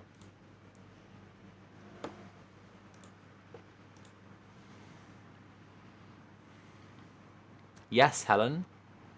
I dare say, people do not long for someone who voted for the... Is this a joke? Maybe I'm having an autism moment. I don't know. Is this a joke? Is it meant to be a joke? But people are more open-minded and pragmatic. Pragmatic than many political commentators assume, and Burnham has long since shrugged off his association with previous eras of Labour. In the end, his pitch was simple. He is the only man who can save Labour and, by extension, Britain. This, he told his supporters on election night, was Labour's final chance to change. Now Britons will find out if that's true. Chat, what do you think of the article? What do you think it was doing? Does anything particularly leap out at you? I feel like it's such an obvious thing to point out. If you're talking about how Labour is losing control of the left-wing voter base, and there are all these other parties people want to vote for. Just say, so they should do electoral reform, do ranked choice voting, do proportional representation, whatever. Make it so that multiple left-wing parties have the option to form a coalition together easily, provided that they get a large share of the vote, and then we will be safe from fascism. Like, it's such an incredibly tried and tested solution. If the only thing you care about is not fascism, to be clear, like if you actually care about not fascism, rather than some other kind of bizarre mind game that also like includes like definitely not socialism, like we have to make sure it's not socialism for some reason. If all you care about is not fascism, a broad popular front is how you defeat it in just throughout history. if that's the bar, is just not fascism, right? If it's not fascism and make sure fascism never comes back ever again, it's socialism. But if it's just stop these fascists right now, a coalition that starts a little left of center and never stops, that's the solution. Like it's just incredibly straightforward. And this is why I set it up like this, to read my article first, before looking at other like op-eds about Burnham and what's going on here, because I just think that I'm biased to think that my analysis is good, I suppose, but just like socialist reforms and also reforms to the electoral system that acknowledge that the two-party system is dying are just absolutely what Burnham needs to do in order to make a real difference. And he of course isn't going to do that. He of course isn't. Yeah, chat, tell me what you thought about it. Tell me what you feel like it was doing. The purpose of the article, the kind of way it went about it, its role in the sort of ecosystem of like the takes economy. 8DX Man says both Labour under Starmer and the Tories have used explicitly racist rhetoric. Yeah, that thing about like this stuff has been absent. Like, I do agree that like a hyper explicit like white supremacy has been like relatively absent from British politics, but like I'm a white woman saying that, and so is Helen Lewis, and I feel like if you asked any black person or like the massive South Asian population that our urban centres in the UK have, or like any, just broadly any person of colour, they would be like, no, racism has been incredibly prevalent in British society the whole time.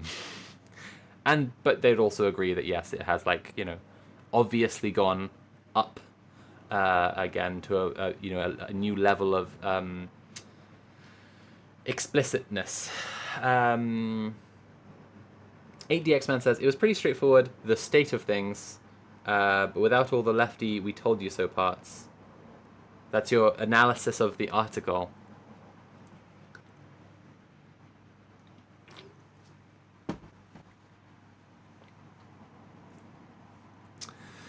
Okay, I'd like to read another Helen Lewis piece, which will kind of focus on something she briefly touched on there, which is Restore, the far-right party, and dive into it a little bit more. Because again, my contention on this stuff is that if a party has this like unique kind of base, we've talked about this on Red Planet as well, like if you ask a reform voter, restore voter, whatever, about other policies the party has, they have no fucking clue.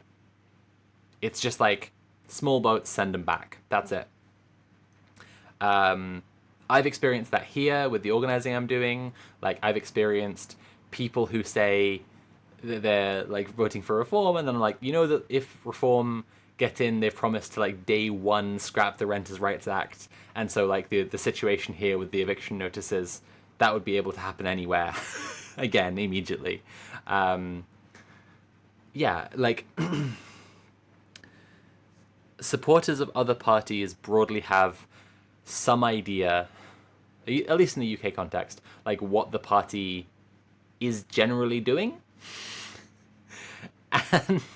and and with these parties, because they are in this misinfo rabbit hole so deep in it, and like the social media bullshit that they're listening to defines reality for them so completely. Yeah, it's just they just have no idea what's going on. I'm just going to check about the Clacton-on-Sea by-election because I just realized that Nigel Farage's by-election is coming up in 2 weeks. Okay. Chat, do you know about Clacton-on-Sea and Nigel Farage? It's probably going to be useful and relevant context to the thing we're going to read next.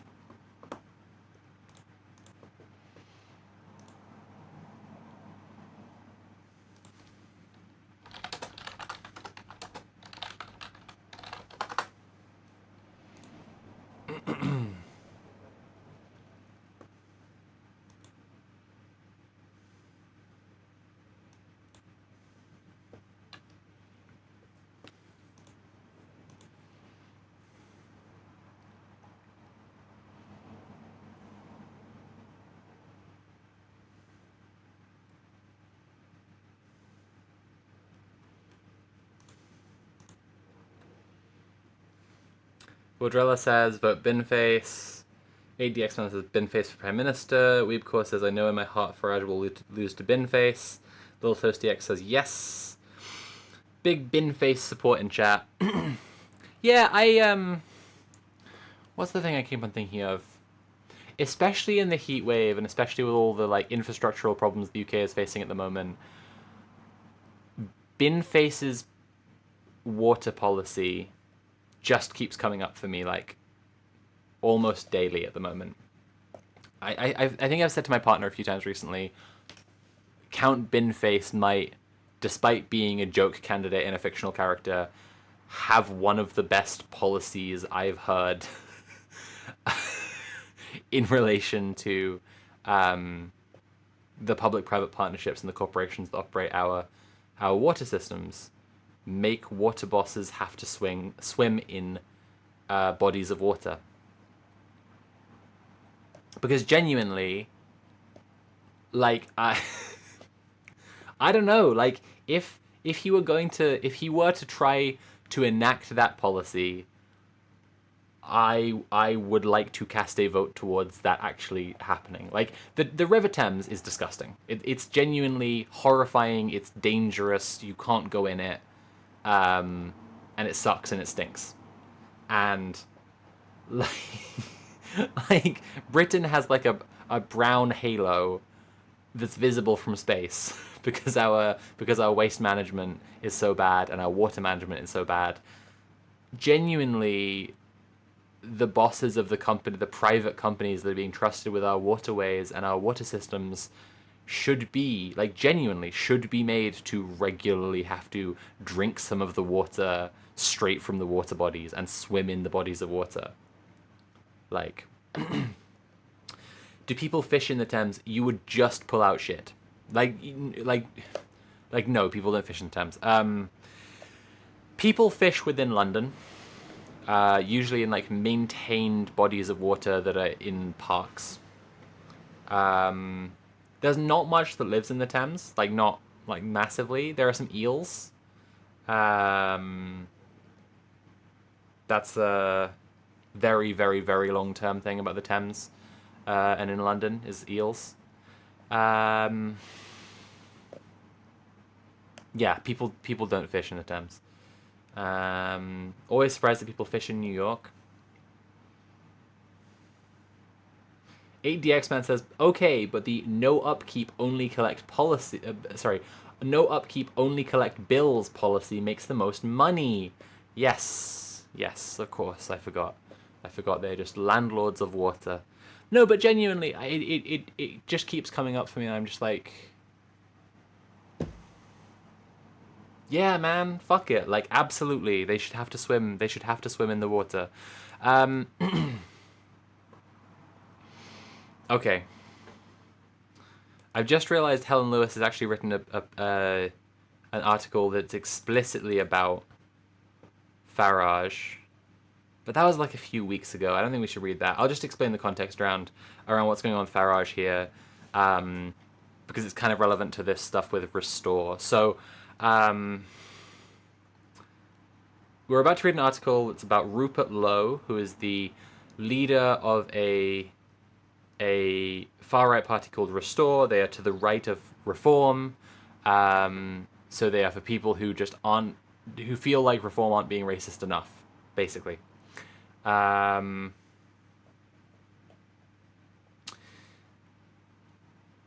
It's relevant to understand that Nigel Farage,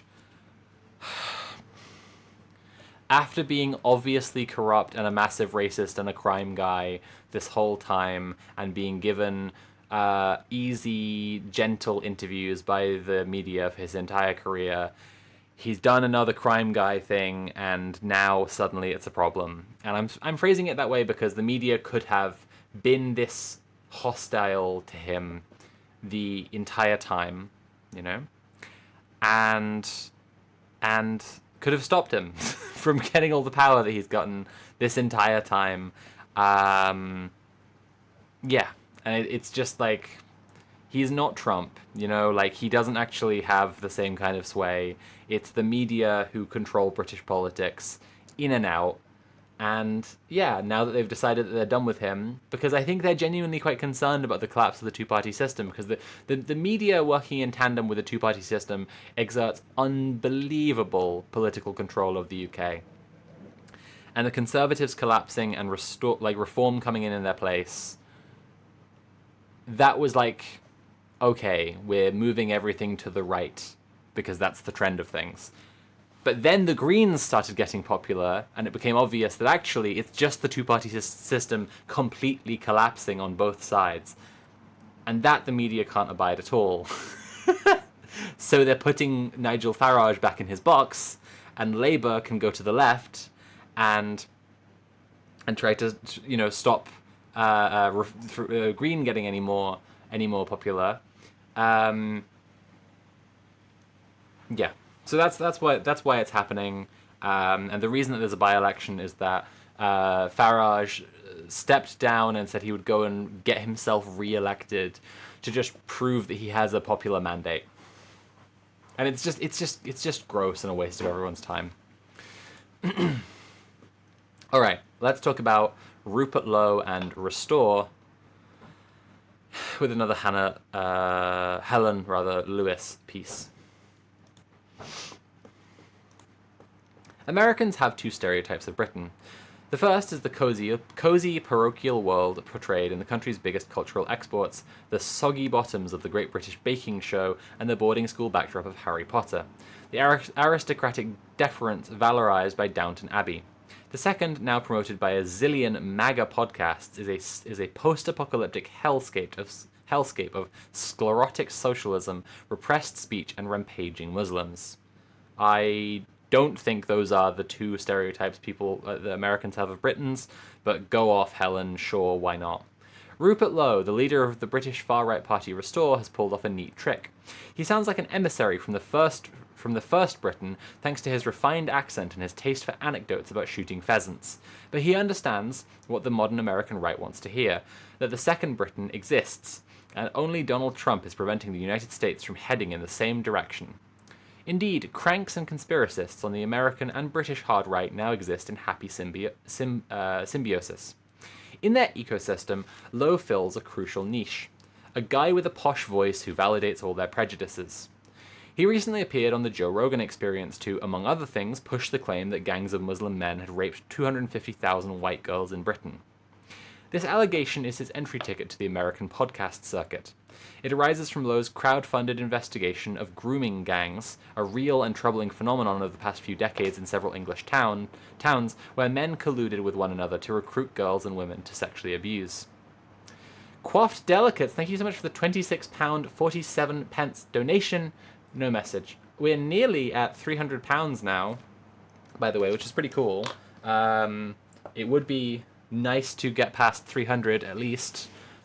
considering that I've done 2 of the usual 4 streams this month that I do.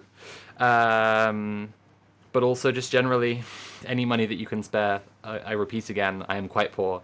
I really appreciate donations. Thank you again so much to Coiffed Delicates. Where were we? Okay. Symbiosis. Guy with a posh voice who validates all of their prejudices. He recently appeared on the Joe Rogan Experience. Oh no, I was down here. Okay. I've only just remembered, and I'm completely derailing by doing this, but I just remembered that I filmed my green screen stuff for the Ezra Klein video, and I forgot to do my Twitch alert stuff, you know? The stuff that comes up when you guys tip. I completely forgot to do it. Luckily, I have a little bit of additional green screening stuff I need to do for the Ezra Klein video, so I will do it then. But that's... dang.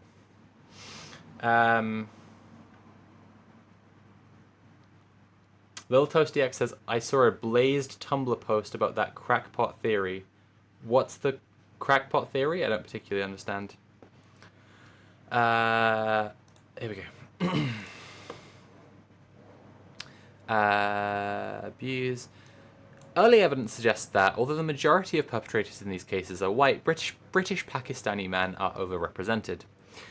Elon Musk loves talking about grooming gangs because they justify his belief that Britain is a land of naive hobbits who need to be protected by the hard men of Gondor.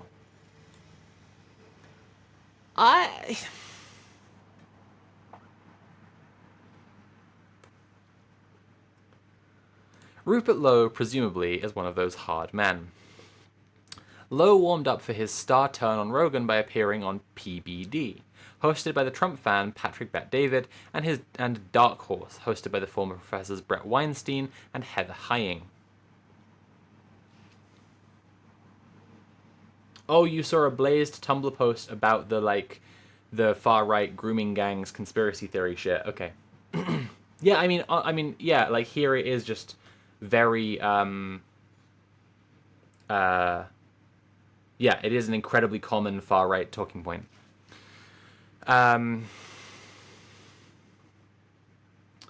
So Musk is doing a variation of the white man's burden. Yeah, I think there's a comparison you can make to the white man's burden thing.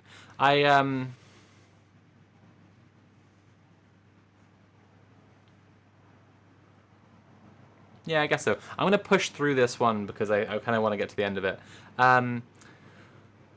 Heather Heying, right. Weinstein now promotes conspiracy theories so arcane that the mainstream brain struggles to comprehend them, but he still remains friends with many members of the intellectual dark web, a group of heterodox commentators lionized by the New York Times in 2018. Right at the start of Rogan's show, the podcaster thanked Weinstein, along with Musk and Jordan Peterson, for suggesting Lowe as a guest. These chummy connections explain why Rogan granted a platform to a man whose party polled just 6.8% in a recent special election and has only a single member of parliament, Lowe himself. It's as if a British podcast has seriously interviewed the US Green Party's Jill Stein about her plans for the presidency. You know, the American Greens actually reached out to Red Planet to ask them to do exactly that. We actually got that ask. I can't remember if it was a suggestion for it to be paid at all or whatever, but just completely bizarre. Not that we're a British podcast. Obviously, we have an American producer and a co-host in Aotearoa, New Zealand. But you know, it was just such a bizarre request because we're always quite firmly anti electoral politics. Recently, when there's been electoral wins for the left, we've had to be okay, we know this is unusual for us, but you know. 8DX Man says the hard men of Gondor is certainly a sentence that can be said. Okay, this is such a massive derail. Shit, I need to show you something. If you haven't seen this, you need to see this because it's you'll see why. This is a tweet from Graham Linehan. Okay, so here's There's a scene at the end of The Return of the King where the hobbits are sitting in their local bar. Only they know what they accomplished. They quietly sip their beers while the rest of the Shire goes about their business like nothing ever happened. And this is what Graham Linehan has to say about that. Also, in real life, you know some of those hobbits got raped. In real life. What does that mean? What does that mean? What does that mean? Okay, I just had to show you that because it was just like, it was going to be too like on my mind otherwise for me to carry on with this article. But just like, what are you talking about?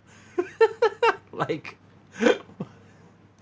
in real life, it's a book. It's a movie. It's a book. It's a story. It's a fictional story. They're fictional characters. What do you mean in real life? Okay. Where were we? Okay. Lowe used to be a member of a much larger and more popular right-wing populist party, Nigel Farage's Reform, but he was forced out in an enjoyably catty and melodramatic schism after calling for mass deportations. Lowe's marginal position in Britain doesn't seem to bother his allies in the United States. These days, Farage, despite his personal relationship with Donald Trump, is not hard-line enough for the MAGA elite.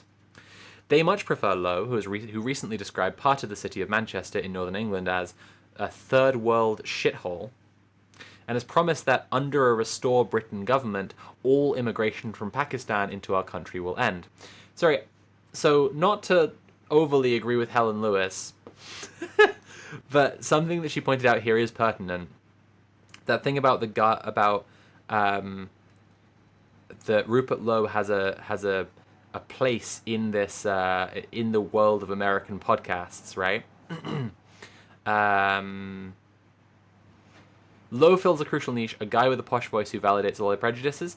When I'm saying about Americans making jokes about Britain is terrible, but the same Americans love posh English people, this is what I'm talking about. My gut feeling hearing that stuff is, this is reactionary, like this is Nazi shit, to be like, Britain is all garbage and evil, but I really love those like posh people I see on Netflix dramas. And even if the way that you're saying that Britain is all terrible and shit is that it's, you know, racist and full of fascists, like, it still just takes that same shape, if that makes sense. We'll carry on with the article.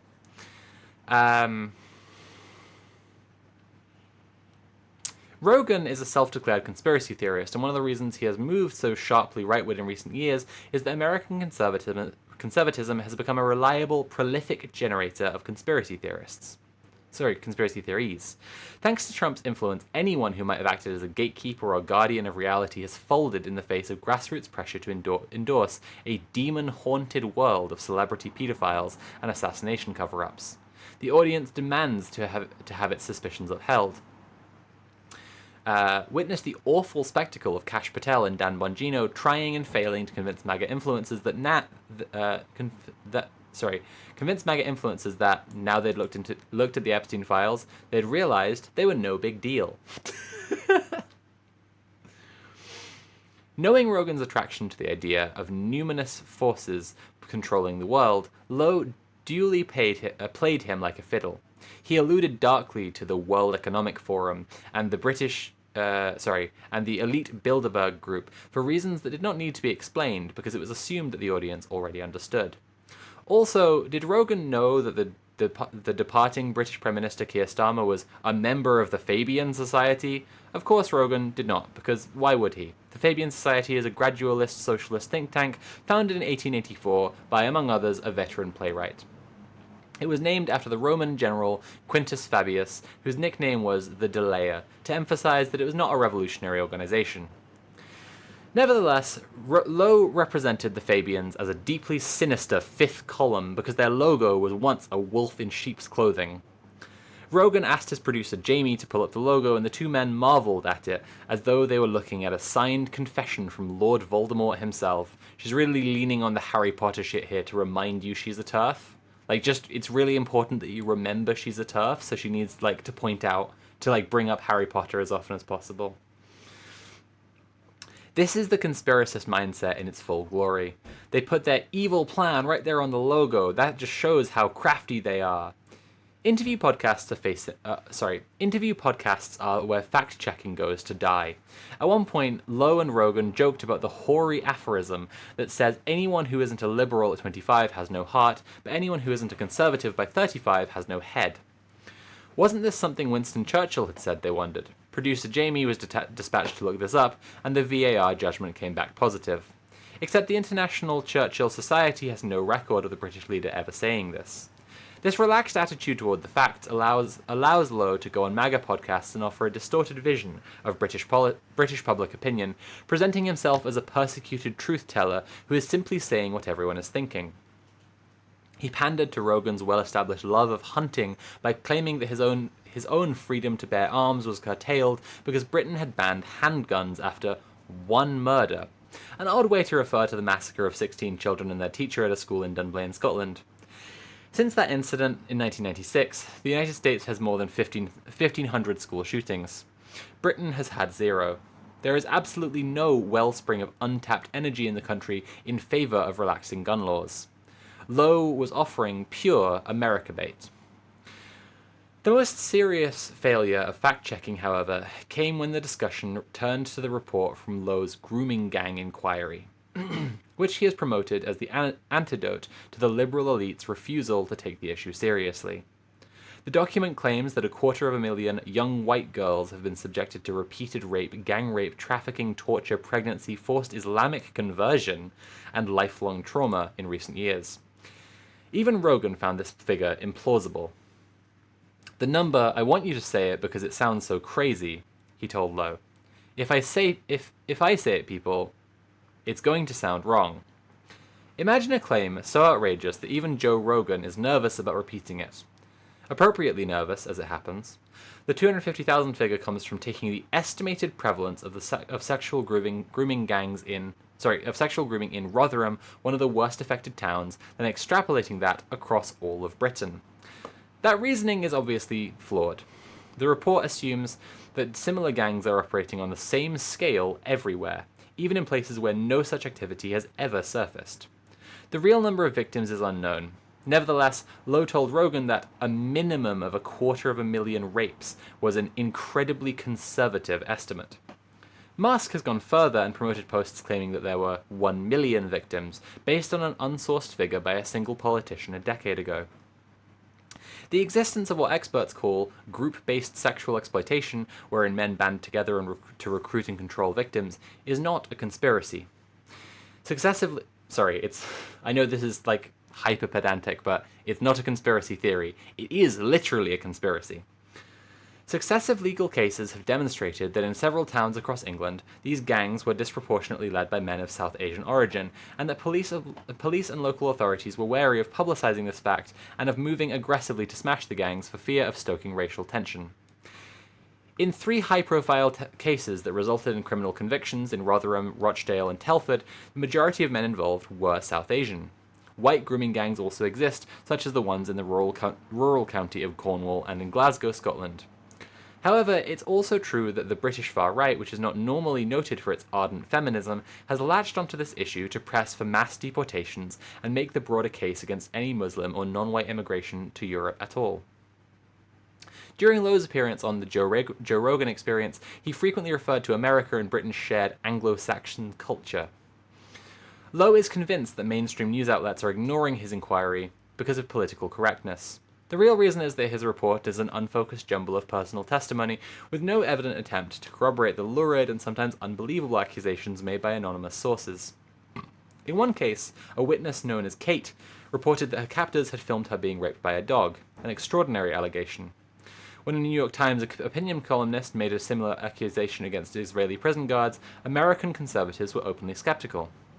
Kate also claimed to have seen 2 other girls killed in retaliation for snitching, and another anonymous victim is quoted as saying she remembered seeing a man opening the back of a van. I saw maybe 15-20 girls locked in dog cages. Corroborating evidence for those allegations has yet to materialize. Lowe's report has had little impact because of its obvious limitations. The government is currently setting up its own official inquiry into the gangs. Rape Crisis, one of the biggest mainstream charities in the sector, commended the courage of the survivors in coming forward to Lowe's team, but added that framing the issue squarely in terms of immigration was reductive. In the MAGA podcast sphere, nailing down facts is less important than building a vivid narrative. Talking to Rogan, Lowe barely mentioned the victims of the gangs because his interest was making the case for mass deportation of Muslims from Europe. At the same time, he told Rogan that Britain is a matriarchal society where women are omnipotent, which is hard to square with girls being sexually exploited on an industrial scale. Here in Britain, Lowe is one step up from a nobody, the leader of a second-rate populist party. Our right-wing media much prefers Nigel Farage, who is more careful with his language and who leads a genuine political movement that wins elections. Farage has lost favour on the American right, for the same reasons he has gained ground at home. He fell out with Musk because, I paraphrase lightly, the trillionaire felt that Reform leader was insufficiently racist. Farage has always refused to admit the prominent far-right activist Tommy Robinson to his party because the latter was once a member of the explicitly white nationalist organisation, the BNP. Farage's serious desire to be a prime minister has left a vacancy for chief British doomsayer to the American right, a vacancy into which Rupert Lowe has gratefully stepped. On the MAGA podcast circuit, the new kid on the block just has to call Britain a shithole to be received as a great oracle. Sorry, America, but I suspect you haven't heard the last of him. Okay, that was the article. What do you think of it? I'm going to give you my thoughts in a second. What do you think it was doing? Anything particularly stand out to you? Vaudrella saying during the article, a third world shithole is classic 4chan rhetoric. 8DX man saying, posh English people have been Britain's main problem for centuries. 8DX man saying, the racism is the conspiracy that doesn't line up with the facts. No, I was just being pedantic about conspiracy versus conspiracy theory. Like, a grooming gang is a conspiracy. It's literally people conspiring together to do a bad thing, to do an illegal thing. It's criminal conspiracy. It's not a conspiracy theory in that it's like a conspiracy theory is generally understood to be an untrue, paranoid, politically motivated idea.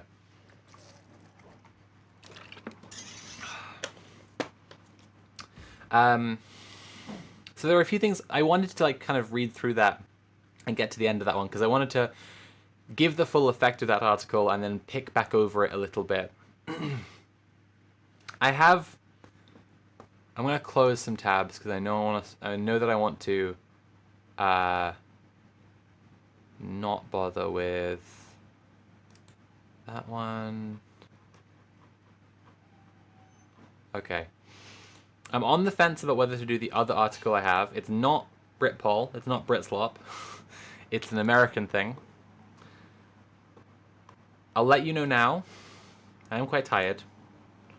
I would be up for doing it if I'll get more donations. I'll let you know what the article is before we have discussion of the article that we just read. The article is called Democrats Became Great by Fighting the Left. So it does promise to be a very entertaining article. But now I want to talk about the thing with Helen Lewis. So, what was the point of the article we just read? Broadly a pretty reasonable point. This guy has reach with Americans in a way that he doesn't with British people because he is appealing to MAGA sensibilities, essentially. I think that's broadly a very fair point. I think that's broadly like something that bears honestly more interrogation that it's currently like that it's getting here. I think that like Prince Infidel says donate for Yank Slop. Yeah, real.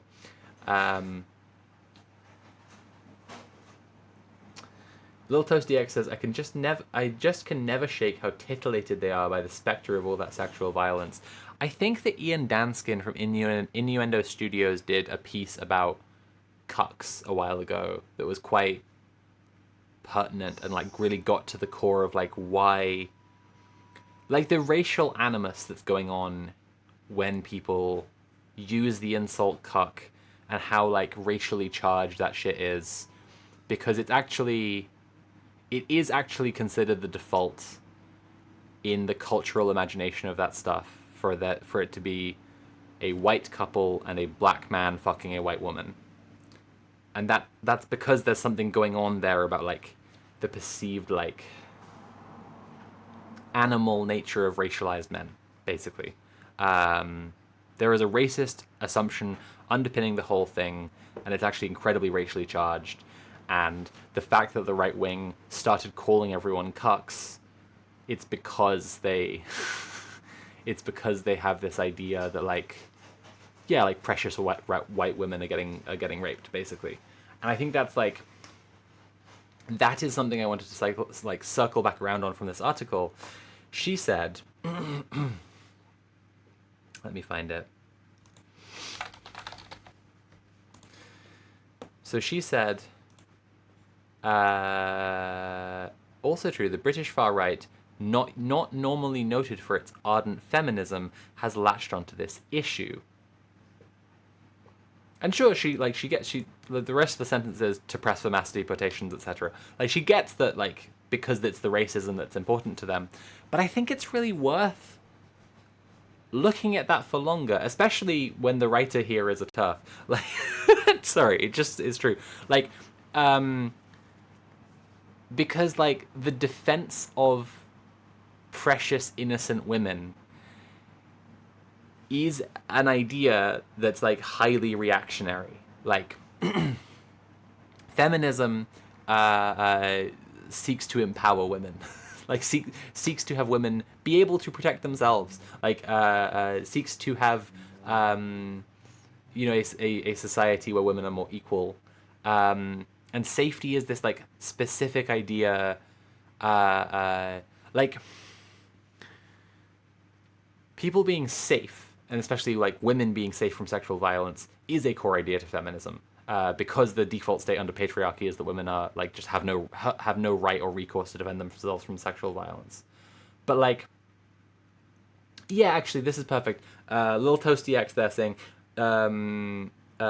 defend the family is a core tenet of patriarchy. It's tenet, by the way, as like the Christopher Nolan film, not tenant, like someone who rents a house.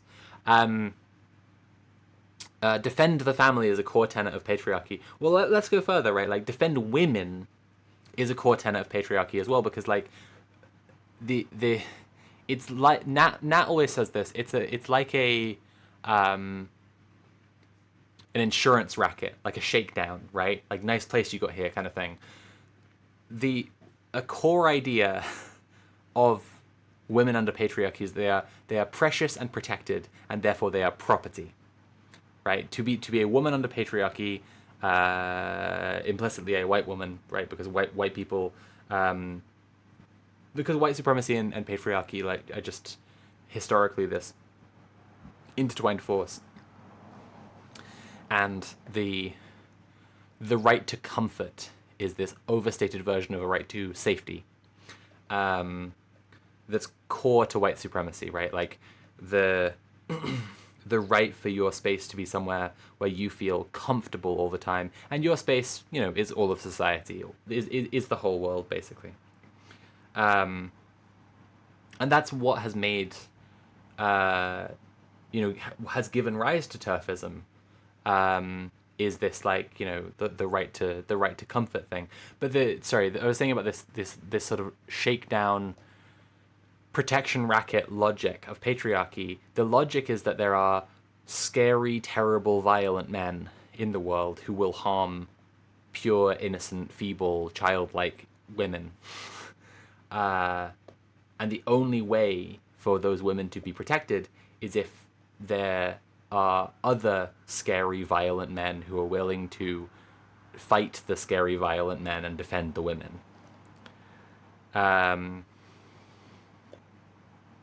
And I just think that like basically the vast majority of feminists understand this and start from a place of rejecting that notion.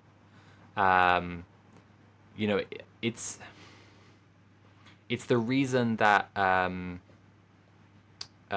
like gender essentialism is not feminism. You know, thinking like all men are scum is not feminism, because to believe that there is something intrinsic to men, or I should even say, you know, crucially with the turf thing going on here, people assigned male at birth, to believe there's something intrinsically evil to men, and not a social system of behavioral conditioning and also like permissiveness around men that allows and encourages men to act in sexually violent ways towards women, in proprietarian ways towards women, etc.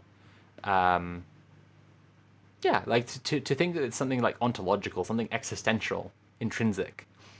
That's not feminism. And you have to see how the system is derived ideologically to really do any feminism.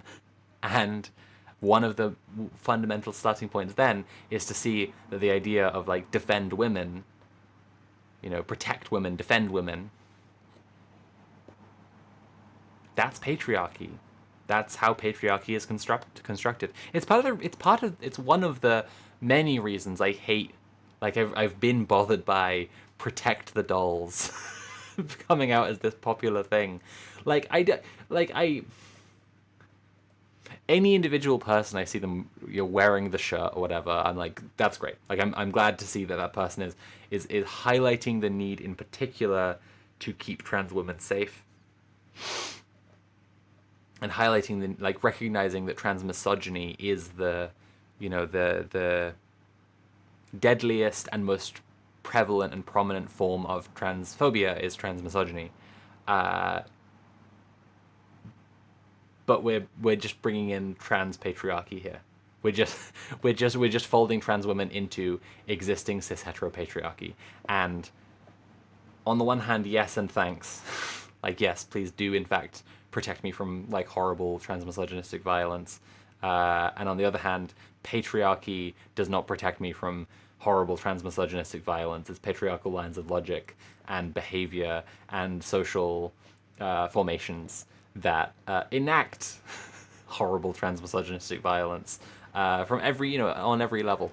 Back to the article though, sorry. This thing about like the far right's not known for its ardent feminism.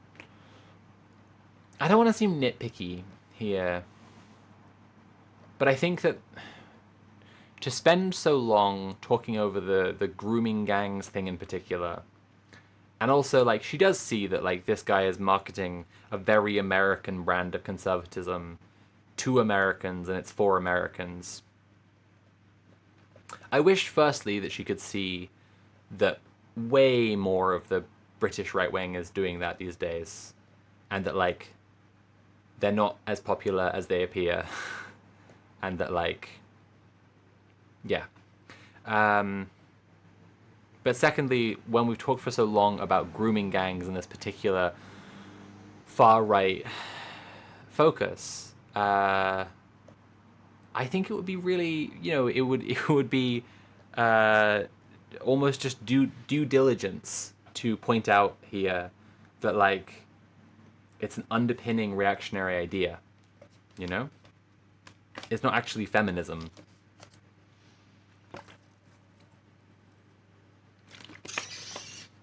But that's kind of the insidious nature of it, like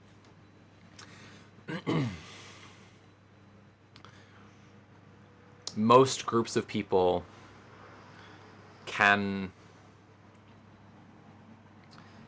be fairly easily driven toward like punitive logic, cop brain shit, and therefore all of the reactionary ideas that come along with that, with like an intense and dogmatic and relentless focus on the topic of sexual violence, because people do not want to like talk around the topic in a relatively calm way. People are incredibly activated, and then they immediately want to hear the most like activated, reactive, extreme things. And this is why, you know, this is where you then get like the right wingers who are wearing like a trucker hat that says like "kill your local pedophile," and who they mean by that is like just any trans person they see. Volpic says, once I started seeing how far abusive patriarchal dynamics permeate through all kinds of rhetoric, it was crazy. All the way to like AI companies saying, there are big scary AIs out there, you need to give us power to stop them from hurting you. Yeah, it's true, yeah, defo. Okay, chat, it's nearly 11 p.m.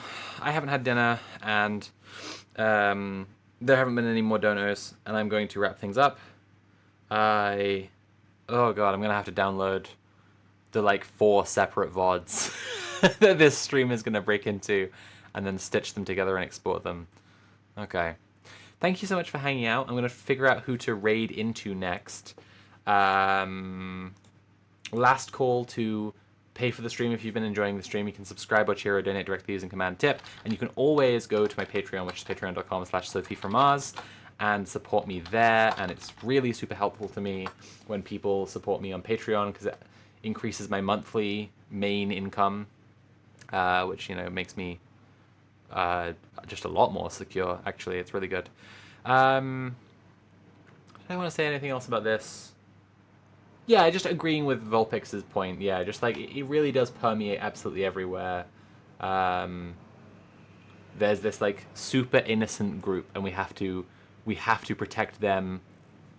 And first of all, we the people with a monopoly on violence must protect them. That's an unquestionable thing. You're not allowed to question that in any way. And secondly, the way we protect them is by doing violence to some other group. And it's just like it's actually just incredibly prevalent, including sadly in a bunch of very like left-wing spaces. Lil Toasty, thank you so much for the £6.74 donation with the message, today I learned I've been using tenant wrong. I'm sorry if I was being pedantic there. Okay. Vodrella says we are propagandized from birth. It's true. Widow of Oz, welcome to the stream. Lovely to see you here. Widow of Oz says, well, have a good one. Vord says, look into Red Planet, everyone. I agree. I co-sign this. Valerie Valkyrie says, great stream. Have a lovely night. Princess Beck Knight 666, hello. Says, well, it was lovely getting your Brit slop. Thank you for the stream. Okay, who am I going to raid into? I think I'm going to raid Lucky Bun, who will actually really probably appreciate us all doing our favorite animal noises. So everybody please do your favorite animal noises as we raid into Lucky Bun. This is a channel who will definitely appreciate us being furry little freaks on our way in. So everyone please be lovely to Lucky Bun, a wonderful streamer and general good egg.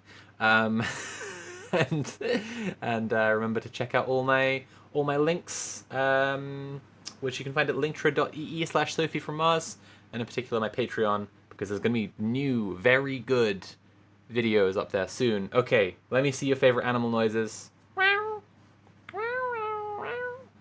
Okay, go say hi to Lucky Bun from me, and have a wonderful weekend, and I'll see you on Sunday for Red Planet.